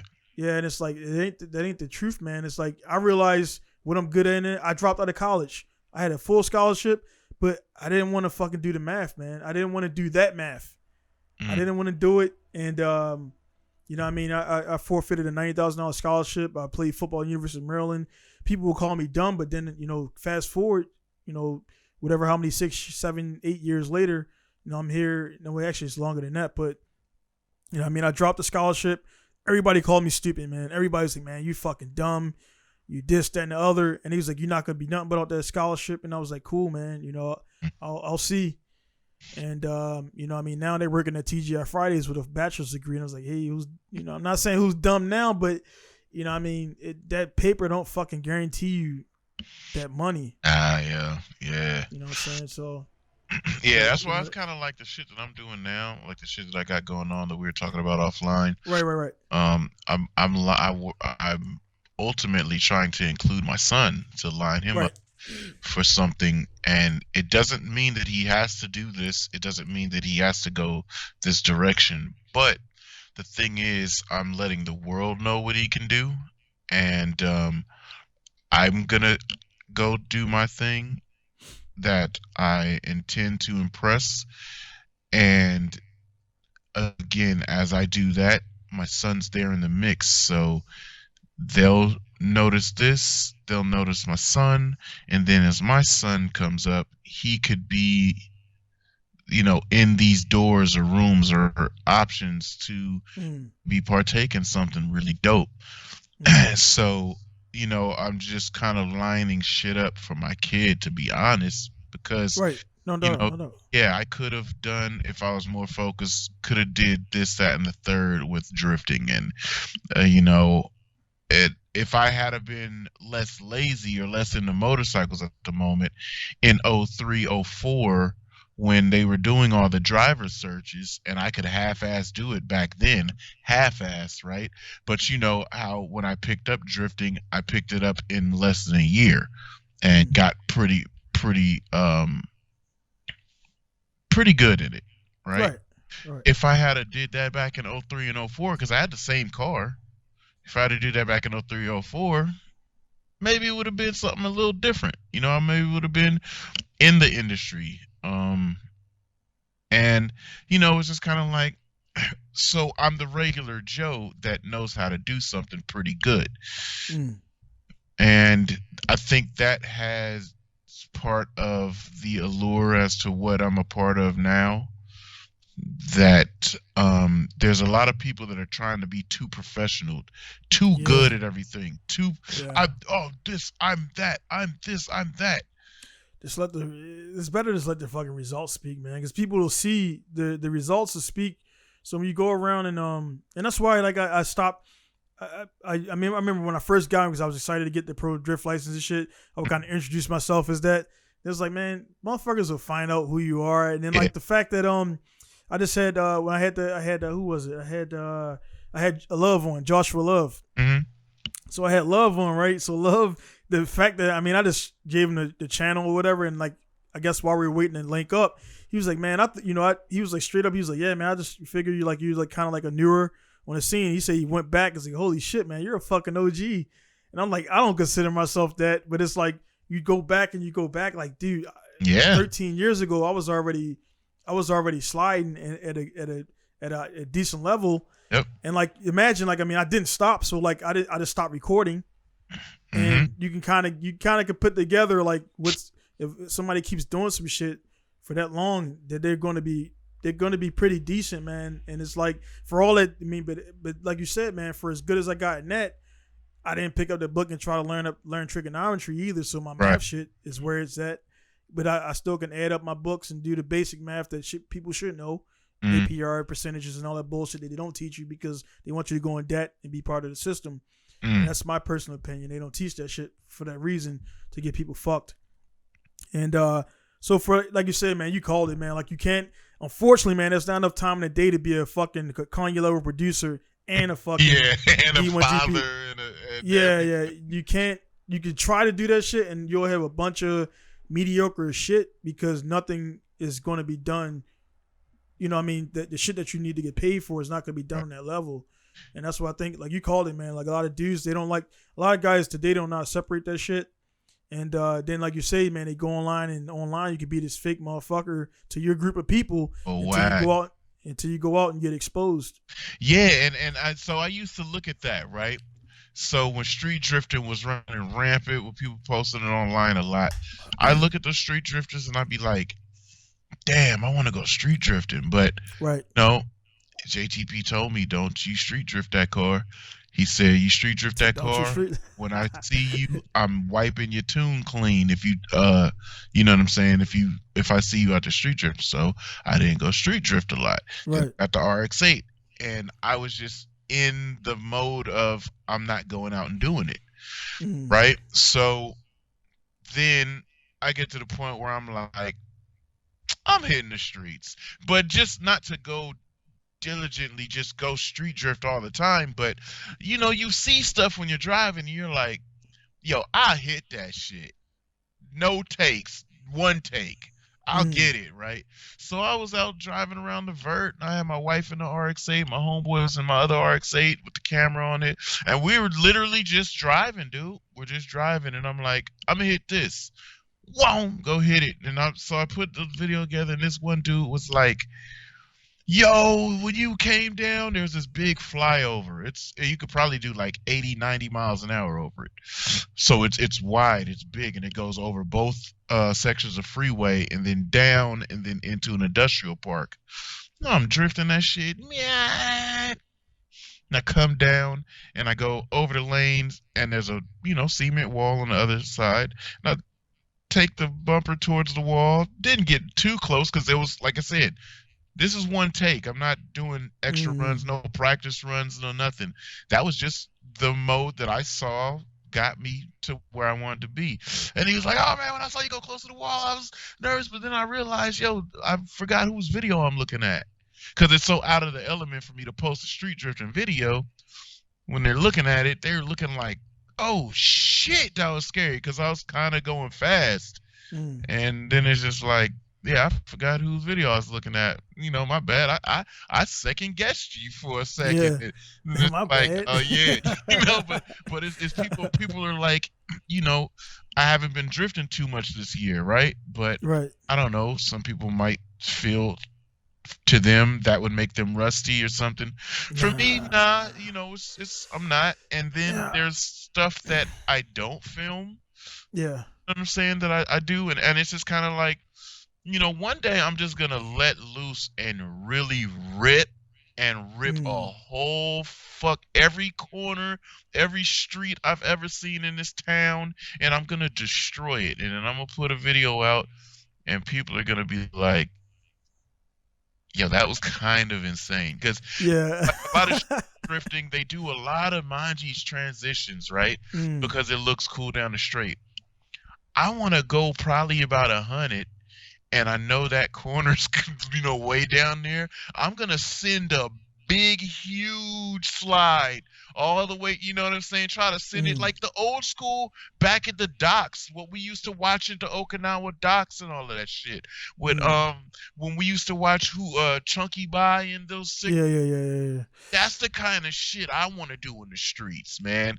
It's like, I want to, dude, all of this big Manji shit back and forth so somebody could be in front of you with the camera for IG. Man, that's whack, because you're going as slow as that truck's going or that car's going. Man, chase me or go sit up there somewhere, because I'm coming through here. I'm flying, you know what I mean? I want to do on-track speeds on the street. No practice. Let's just see what happens. And then let's get up out of here, because and I'm making a ton of noise, It's like that's the excitement that and I have my son with me, so he got to get the excitement of this. Wasn't in the rain, so it wasn't slow and methodical and just about the motions. This was big grip, big speed, skidding, wind in his face, because we were in the convertible, and he was like, oh, but dude, watching him get super excited, because we've been on track before. I've taken him on track. He's been drifting at over 110 miles an hour on entry before as a 10-year-old, right? But he's so comfortable and relaxed. I was watching a video. I took my mom drifting. First time she ever been drifting. I took her on track in Sonoma. I sat her in the car. I strapped her in. I put her helmet on. I said, all right, relax. Put your hands in your laps. Keep your hands in your laps right here, and just relax. It's like a roller coaster. She sat in there, and she was so fucking relaxed, I didn't get not a response from her. I was like, you all right? She said, yeah, you told me to relax. I'm strapped in. I've never been in a bucket. I've never been strapped in a car. I've never been in a cage. I feel like this is safe. No, you can have fun. Just don't grab my controls in the middle. Like, nah, have fun. She grabbed your fucking e-brake and put your shit in fifth gear. No, she was sitting in that thing like this. And because she's strapped in, she'd only move a little bit. And I'm like, yo, are you having fun? Yeah. Well, say something. She's like, Yeah, oh, yeah, I was just relaxing, but that's how my son's been. My son yeah. experienced the highest speeds of drifting with some of the craziest cars. We tandem with it and whatever. So when we was on the street and I did that, he I said, oh, that's street drifting. Like that right there was street drifting, because it's regular for track guys that go really fast and use a high level of grip, but that excitement on the street to get that, I was like, oh, that's what it's about for the onlooker and the participant, because it's such an extreme thing to do on public roads. It's the mind you, in an industrial park up and down the road doing hella dories. It's like, okay, man. Yeah. It's some shit that was cool back when Street Fighter was out. Yeah, it's like that was like the time. It was like, it was cool. Like there's actually some tracks, man, where they like they don't want this says don't manji, like dude, no shit. We used to we stopped doing it because people get so butthurt about it. Yeah. But we used to say, you pussy if you manji the straight. Yeah. If you come out of that corner, you lay into the throttle and build as much speed as possible so you can yank that shit into because that manji. So like, say you're coming around the corner, you come around the corner, you complete that drift. That next corner, say if it's a straightaway, like that manji, the time you're using you use that shit to build up your steam. You flick that bitch and then you go. Flick it. So like, cause like, a few guys, like they like, man, nah, man, like they don't like the manji towards walls, because how many times have you manji towards the wall and you kind of go too much and that bitch over rotates, run into the wall, almost run into the wall or flat spin or something like that. Like, yo, stop doing that, because we were hot lapping, so the track. Slow guy, right? You slow guys down. Dude, you just held us all up. Right. We really wanted to go in here at 100. Right. You held us all up, dog. And you sitting up here. You should just, what you gotta do is. Like, get the fuck out the way, and it's just, man. And the motherfuckers who watching, man, it's just that slow. Is like literally like you use a manji like to link a track at MSP. For example, I use one transition. There's one. There's literally into each corner. So like in the inner part, there's inner part, if you got the skills, you create all around. But there's the main part. You have one manji, which is a natural one to complete the course. Right. And then on the backside, you can go into a full tilt and then flick into it, or you can manji. Most of the newer guys, they manji to scrub the speed because it's scary. Yes, that's it. And what do they call that? Senpatsu, four motion. Nah, that's goddamn. You gotta watch Mito Still shit for that, man.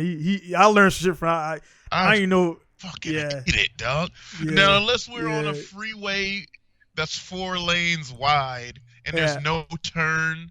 Yeah, okay, do that. That's funny. That's great. You're just doing a full transition back and forth down the whole straight. But dog, when you come out of that, like especially tracks that you come out of corners and you came out on full tilt, you're loaded up, and that straight is right there, and you just back off the throttle a little bit just to build that speed, get out there to that rumble strip. You're like, what? And somebody's up there, you're out that thing like, whoa, like, damn, dog. In second gear, too, beating the fuck out of the limiter. Beating the shit out that car, dude. You're sitting there in the groove of the train and you're waiting, and then the dudes behind you like, no, just go past him, go. Hey, speaking on that shit, I had a dude local, man. It was one of those guys where some people, like, it is a good confidence to have, but the dude was delirious of the level of skill he didn't have, and he would do dumb shit, man. He actually is not drifting anymore because I guess some people got him out of there or whatever. Whatever. He just had a weak mind. But the dude would I'm like, dude, if you shift up to the third gear, man, you wouldn't beat your engine that much. Nah, man, I just like the feel and the vibe of the limiter. I'm like, cool, dude. I'm like, I gotta go change my tires now. I don't even want to continue this conversation. Like he had a theory behind why he was doing it, and then like the next week he blew his engine up. I'm like, dude, this is SR20. They don't really do that well laying on a limiter like that. These rocker arms like that and shit. And then Shit. he swapped the engine, same thing, blew. And then he thought it sounds orgasmic when you're in it. And when you in a car, you feel like you're killing it. But then people's like, dude, what the? And then the guy was like, hey, man, like, Baka Gaijin, like, yeah, man, he's not my friend, though. So I'm not speaking for him. I told him to shift up. Yeah. And he wants to keep in his second gear, where at the transition point, you got to shift up because you need third gear to carry you down to the rest of the track. Right. He done fucking 8,000 RPMs that bitch all the way down to the beating the rev limiter up. I'm like, bro, your timing's off. You can't really switch back because the engine's doing this and your suspension is loaded in the back. You didn't release it's just all bad, dude. Dude, because I've already kind of drove like this, but I always figured or thought that at certain points I should have bigger angle. I really wanted to go around everything with humongous angle, but I started learning this is how I keep my flow. I want to drift every corner on the track. If it's a straight between, I want to be doing kind of like a full edge and then rolling burnout as I transition to the other side, and then hold it as long as I can to get down to the other corner. So when I got in the car with Julian from Animal Style and I rode with him, now I'm still a big fan of drifting. So if my friends are drifting and they want me to ride with them, hell yeah. Because I know there's dudes that are like, fuck no, I'm not riding. I want to drive. And I think that's kind of whack because you're not, well, I won't say you're not a fan of drifting, but like enjoy it, right? Enjoy it as like a spectator sometimes. It gives you a different opportunity to enjoy drifting. So Julian was like, man, ride with me. I'm like, yeah, I'm a big boy, you know what I'm saying? I don't give a shit. Come on, ride. It's like, all right, cool. Then we jump in there and I know what I do and I've driven with him many times, so I know how he drives and I know how to chase him. I know how to tandem and chase him. But being in the car with him, saw how he drove and what he did, I said, holy shit, I just learned something. Because what he's just like full throttle. Now, before I say what he does, my deal, say I go into third gear, okay? When I go into third gear and I'm sliding and I'm going to go into a corner that I'm going to do a downshift, I'll be like, whoa, chuck it, get my downshift, and then do a clutch kick, whop. And it's not to do a clutch kick to apply big power. I do a clutch kick to get the RPM up, so when I let the clutch out, the engine speed is coming up with the wheel speed, and then I clutch in again while the car is big sideways, scrub speed, and then I get in it and let it load and go.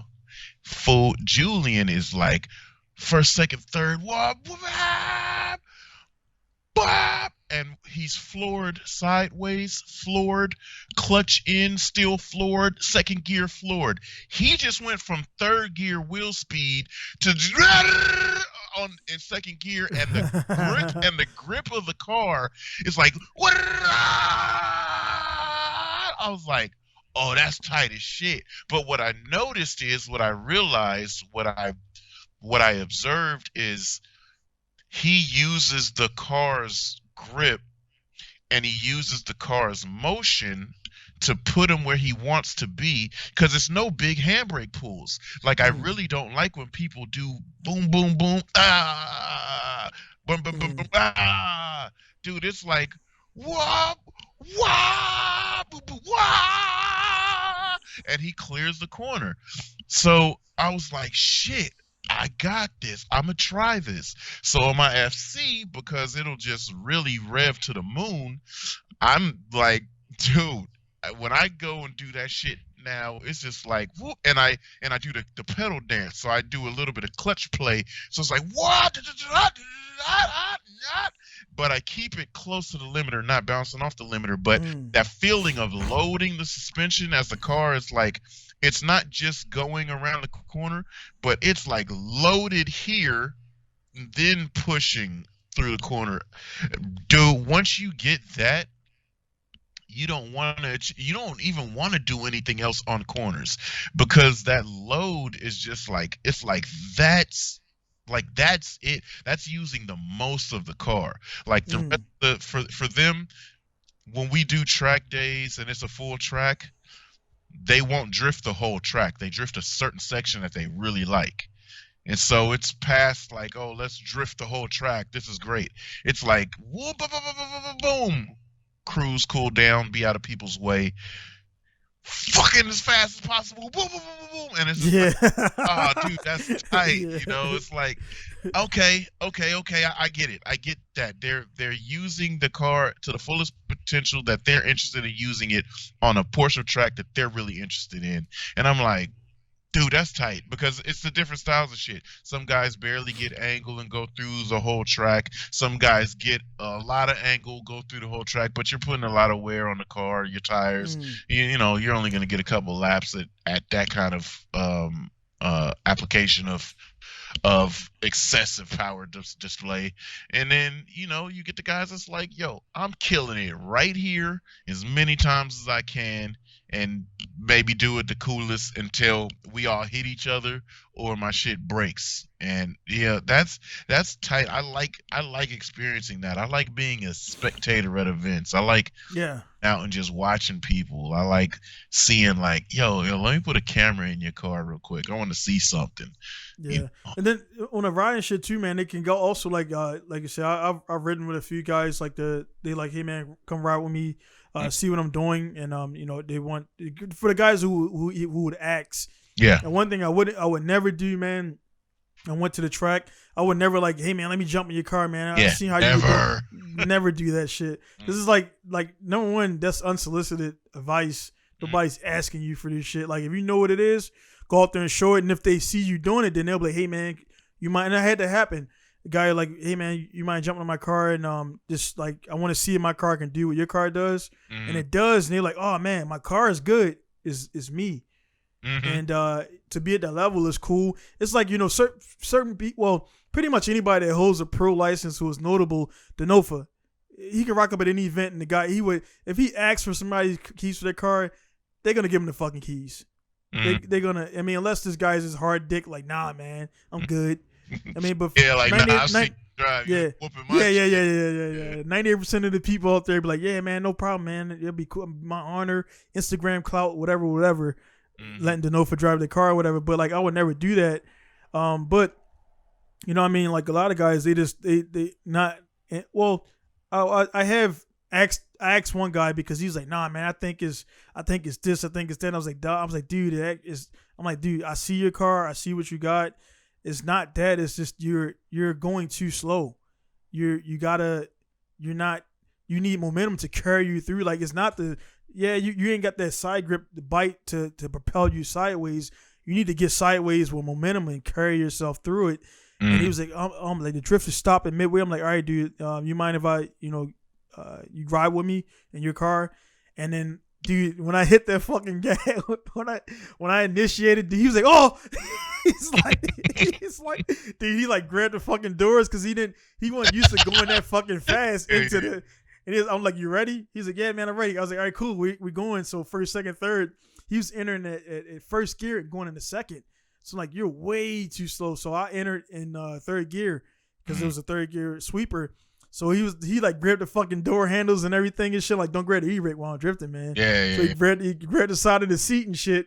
And I think he was trying to slow me down. Like, nah, dude, I'll pull e-brake. Let me do this. I didn't use. The thing is, I didn't use the e-brake. He was like going into it slow, e-braking, which he's already slowing. He's slowing a slow process down even further by dragging the back of the car and shit. It's like, nah, dude, you gotta go. Number one, your e-brake sucked. Your cables are stretched, your pads are low, so the e-brake was ineffective unless you were sideways with the momentum. So it's like, nah, dude, you just gotta go fast and then chuck that bitch in, and then you ride it. You just ride it, and you place the car where you want to be. And he wanted that level to know how to place the car and place it and just control it. He just was kind of overreacting and shit. So I've had that happen a couple times. Where I had to jump in there and let people know it's not the car is actually fine. It's your inputs that are making the car, not, you got to make the car do what you want. Yeah. I mean, it's not gonna just drift itself, man. So, I like doing that with my boy. He's got a weird block in his head. will be drifting really good, and then if he doesn't drift, then he's super fucking rusty. It's like, come on, it's annoying. We need to get on the track. We need to instantly get to doing work. He'd be like, I don't do it like that. I'd be like, dog, when we get to the track, we unload. First lap gotta be killer. Every lap after that has to be phenomenal. He'd be like, oh, and so I'd be like, man, give me a fucking car. And then he'd be like, all right, just don't, you know, like, chill out, blood. Like, you know, I'm not. We're not. He'll be like, dude, I just don't get like how you go so fast, just straight up. Like, I could not drive the car. Right. I get in the car and just go. Then he'll be like, how are you doing that without being comfortable enough to feel what it's gonna do? Yeah. It's got black round tires on it and a motor that makes them smoke. And when I go do this, I see how much grip I have right at that moment. When it initiates, I know I can or I can, let me get the grip. You know, it's like you instantly feel that in a car, and it doesn't matter what car I get in. I did a car review. This guy had a turbo Beamer, and I'm in it, and I was like, dude, the second I gave it the clutch kick, I said, oh, this shit got bite, and it was just like from there. Yeah.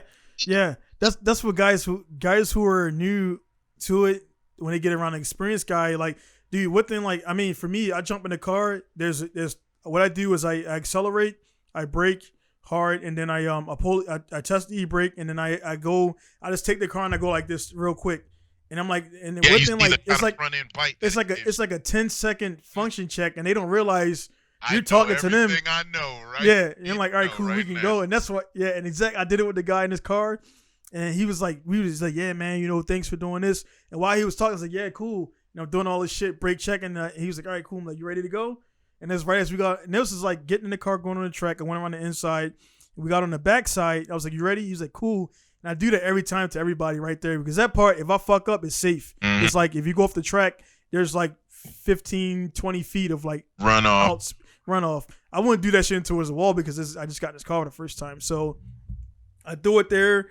And I've never crashed, because it's like, that's the part everybody practices right there. So I hit it right there and go towards it. And like, a lot of guys don't realize, like, they just don't know the skill you have. And then also, you mentioned your guy right there, man. I think it's because, for me, I speak for myself, paying for an event, and then you get to the event, and then you know you didn't go your all, and you're like, man, I spent this much money, and I got kicked out or did this because I didn't go fast enough. Yeah. And it's like, I would never do that shit again. So now when I drift, it's like, I know what I can achieve is a speed. If the car's good to go, I fucking hammer that bitch. So it's like, now it's that sense of speed is going up and up.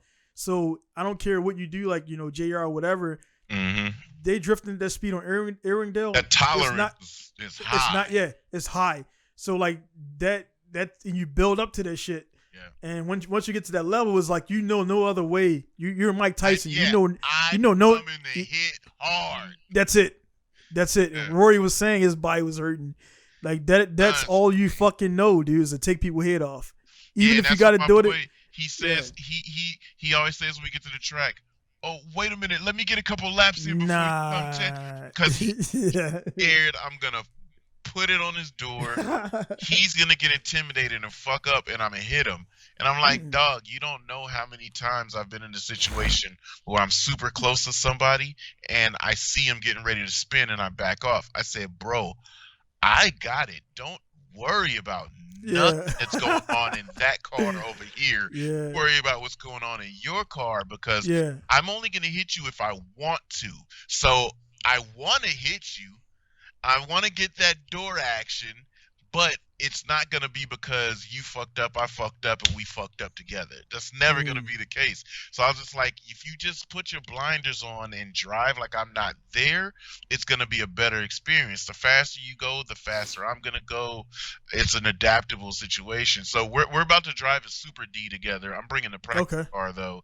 So he's got like 200 more horsepower than me. But it's going to be pretty funny, because I'm going to be pushing him with this low horsepower car, and it doesn't make all the noises that this thing makes. And I think that's something that catches people off guard. The first time this car gets on your door and you hear that wastegate screaming in your ear, it's what is that? You know, because it's like it's because most of the time I'm closing in on people on speed scrubs because I'm going so much faster, and then they're in a corner, and then I'm like, and then when I get there and get on the throttle, what? And it's like, whoa, where'd that come from? And it's like, are you moving?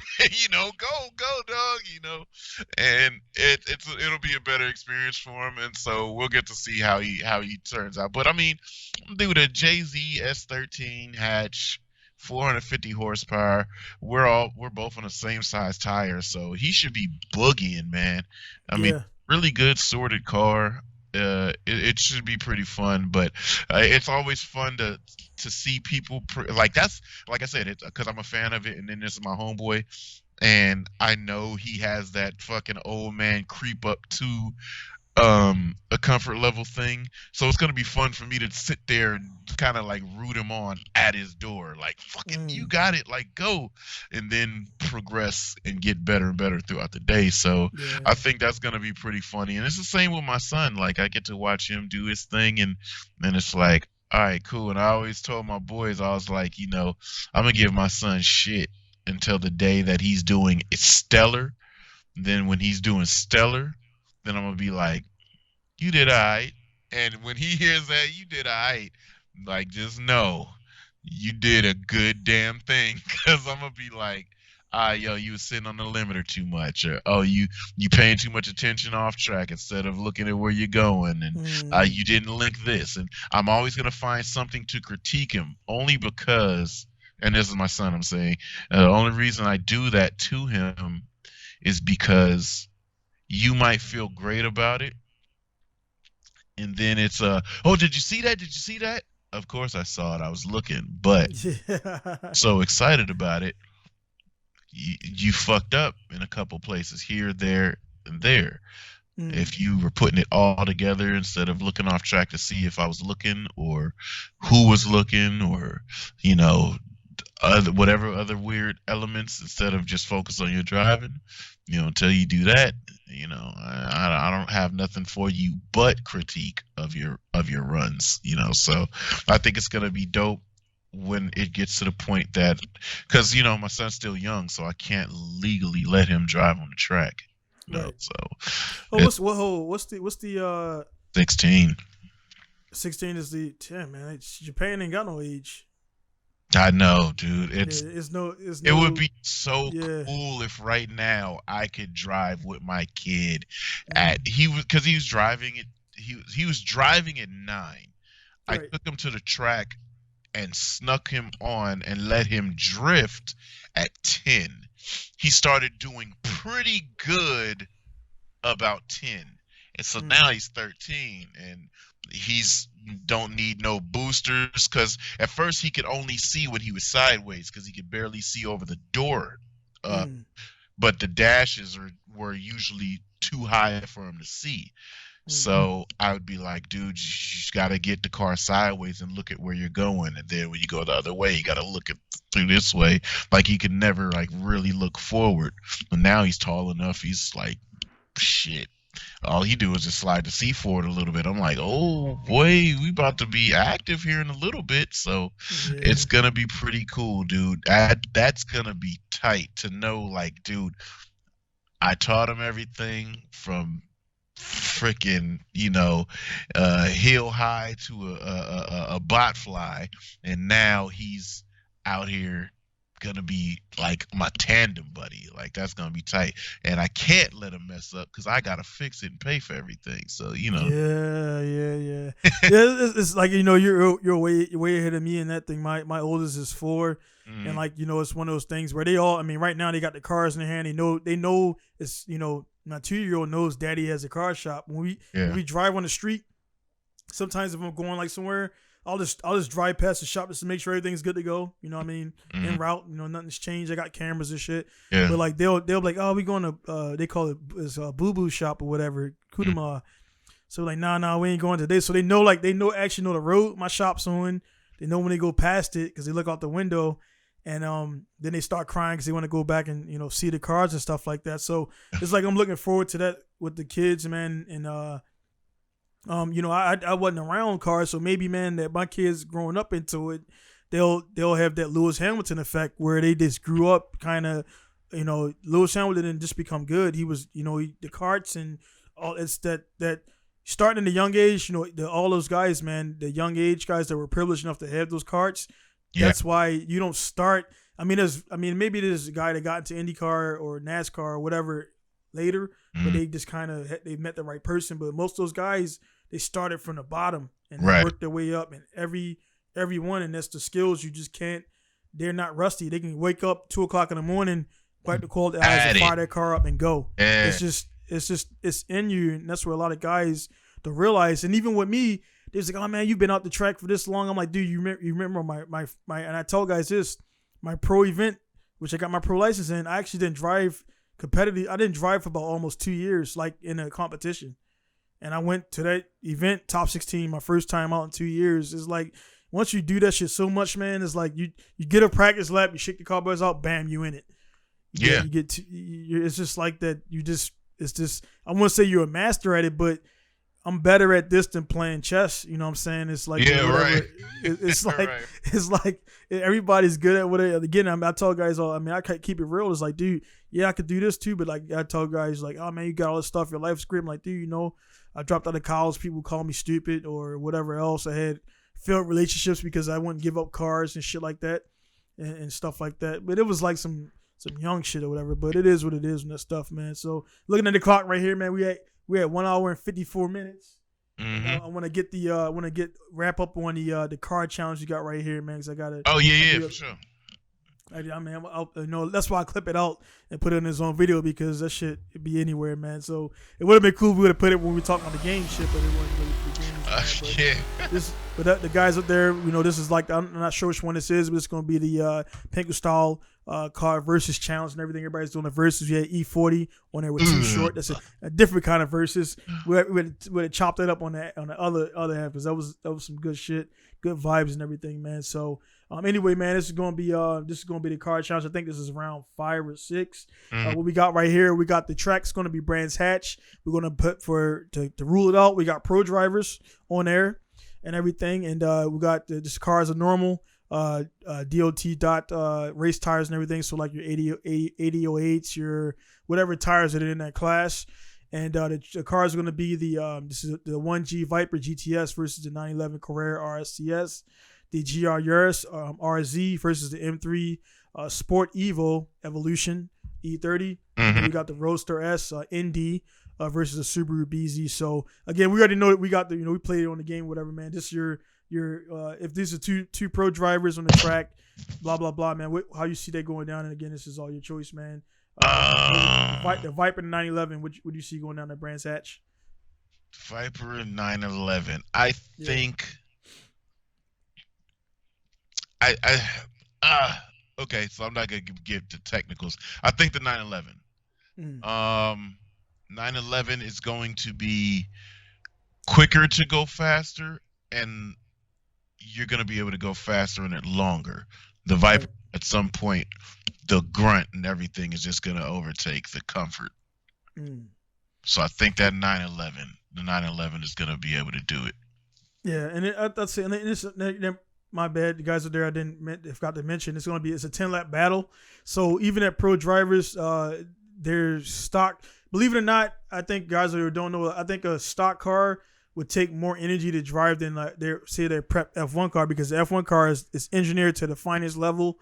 It's not easy to drive, but it's easy for them to drive, if it makes sense for the guys out there who are listening. But say a Viper is a car that one mistake, man, you're spinning that bitch, or you're doing something, or a little bit too engaging. Whereas, like you said, the 911 has that power band where like you get just lay into that bitch on most all corners.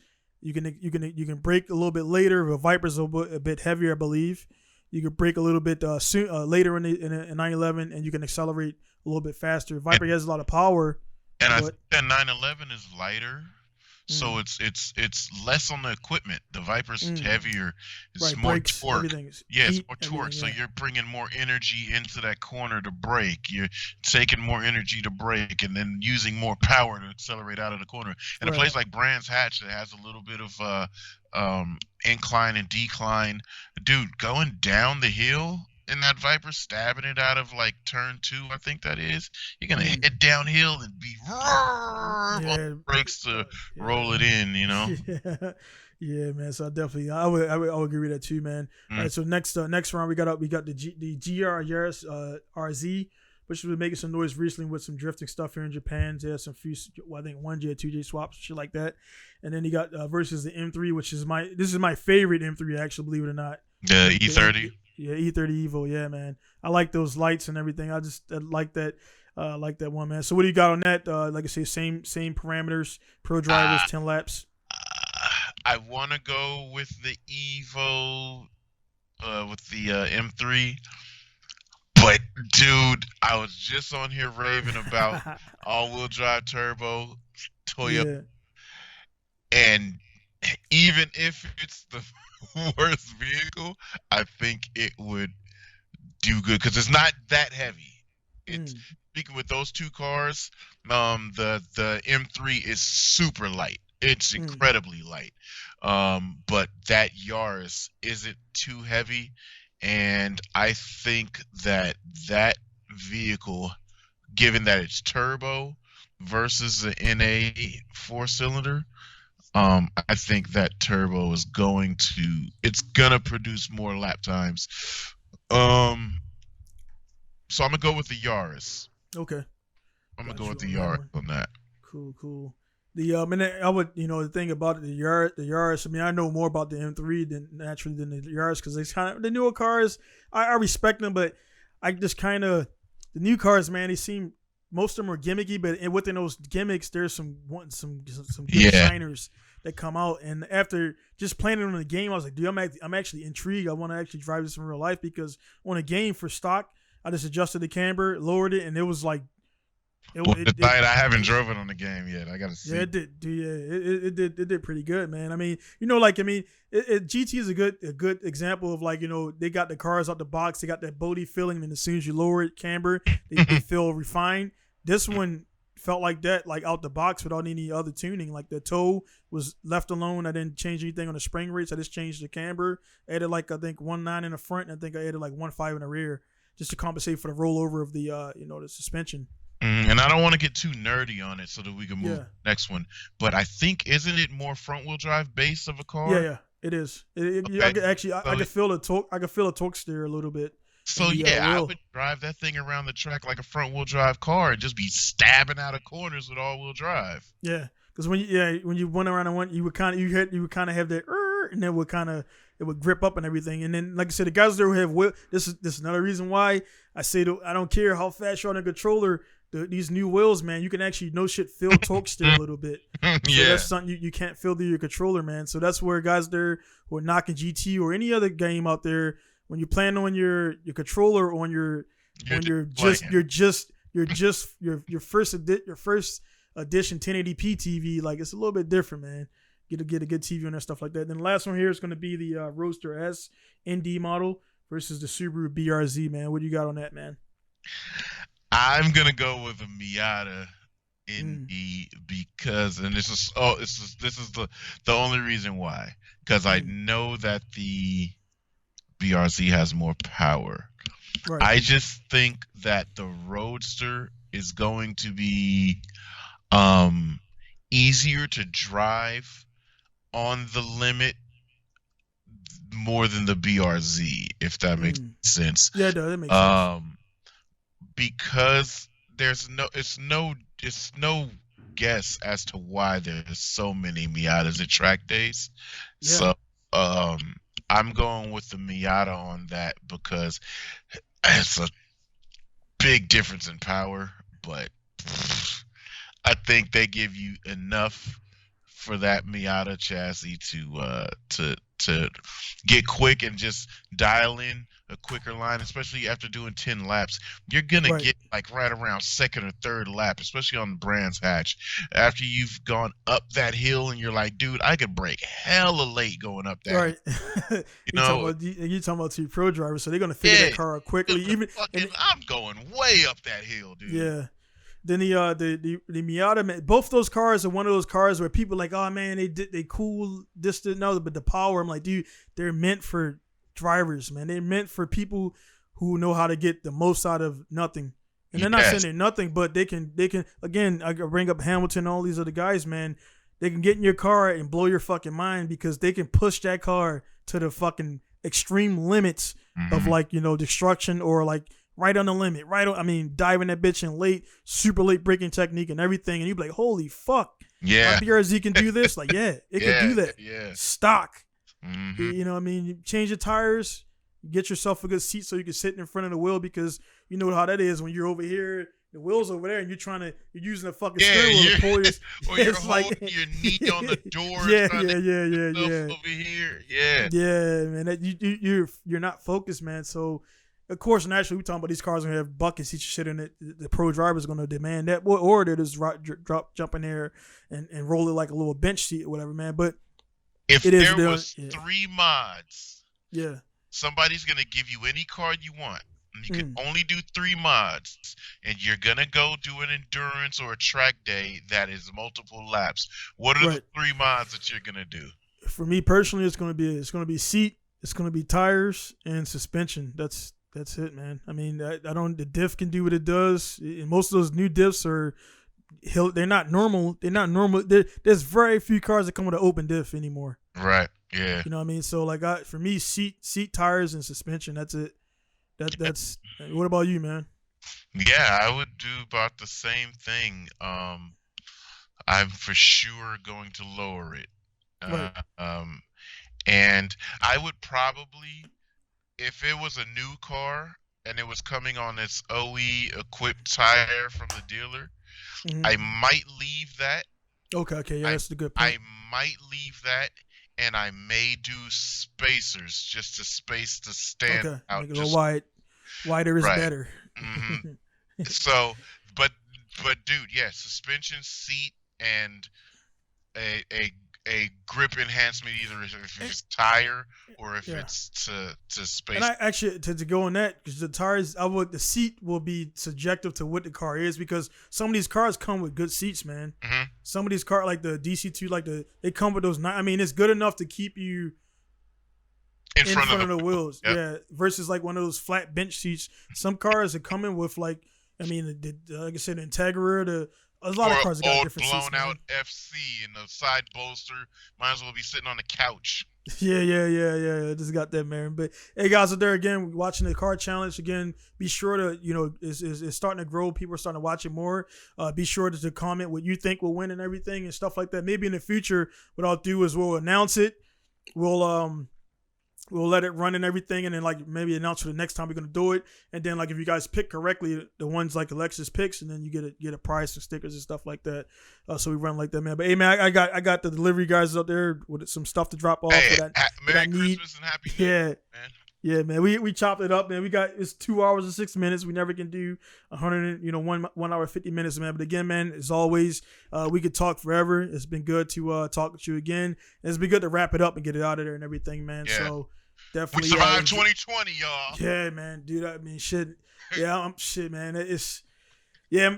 That's a whole nother story right there, man. But yeah. We'll get on that, man. I gotta get out there to this truck, man. All right. Get that stuff up. But again, thanks again to Lexus coming out from Richmond, California, not Richmond, Virginia, and everything. Well, yeah, guys, I'm gonna get out there and take care of this business and everything and do all that stuff. So it's gonna be Dinosaur out from South Japan, Lexus from Richmond, California. We'll see you guys later. Peace. It's Icky in this bitch. This be the Midwest massacre. Picture me with a chrome and a Michael Myers mask. I'ma blast at ya. Making rappers think they on grade to get paid. Ain't no coming back from this, cause like carry your guns to raise, nigga. This be the Midwest massacre. Picture me with a chrome and a Michael Myers mask. I'ma blast at ya. Making rappers think they on grade to get paid. Ain't no coming back from this, cause like carry your I'm causing rage, nigga. I'm cutting tracks like I got a hatchet up in my hand. I spit that wicked shit that we rappers can't understand. I'm chasing money like them ghosts is chasing Pac-Man. These rappers say they hot when they not. I'm cold and I'm hot like a felon with a Glock. Crossing me is like crossing the blade across your wrist, basically suicide. If you fucking with me and my family, I'll be called the genocide. The clips I hold, they be supersized. But it's slugging between your eyes. I thought you were gone, you died. Now you sleeping with the worms while your body decomposing. You can die like Pookie, your first time felling with your ass hole. Been leaving white tees, burgundy wet, joke, no joke. In Chicago be the city, they calling me, I'm the chosen. I'm like a light switch, cause I'm trying to get on. I'm leaving guns smoking like the old Al Capone. I'm in the middle, surrounded by Vice Lords, GDs, and Stones, nigga. This be the Midwest massacre. Picture me with a car with a Michael Myers mask, I'ma blast at ya. Making rappers think they on grade to get paid. Ain't no coming back from this, cause like Gary, I'm causing rage, nigga. This be the Midwest massacre. Picture me with a car with a Michael Myers mask, I'ma blast at ya. Making rappers think they on grade to get paid. Ain't no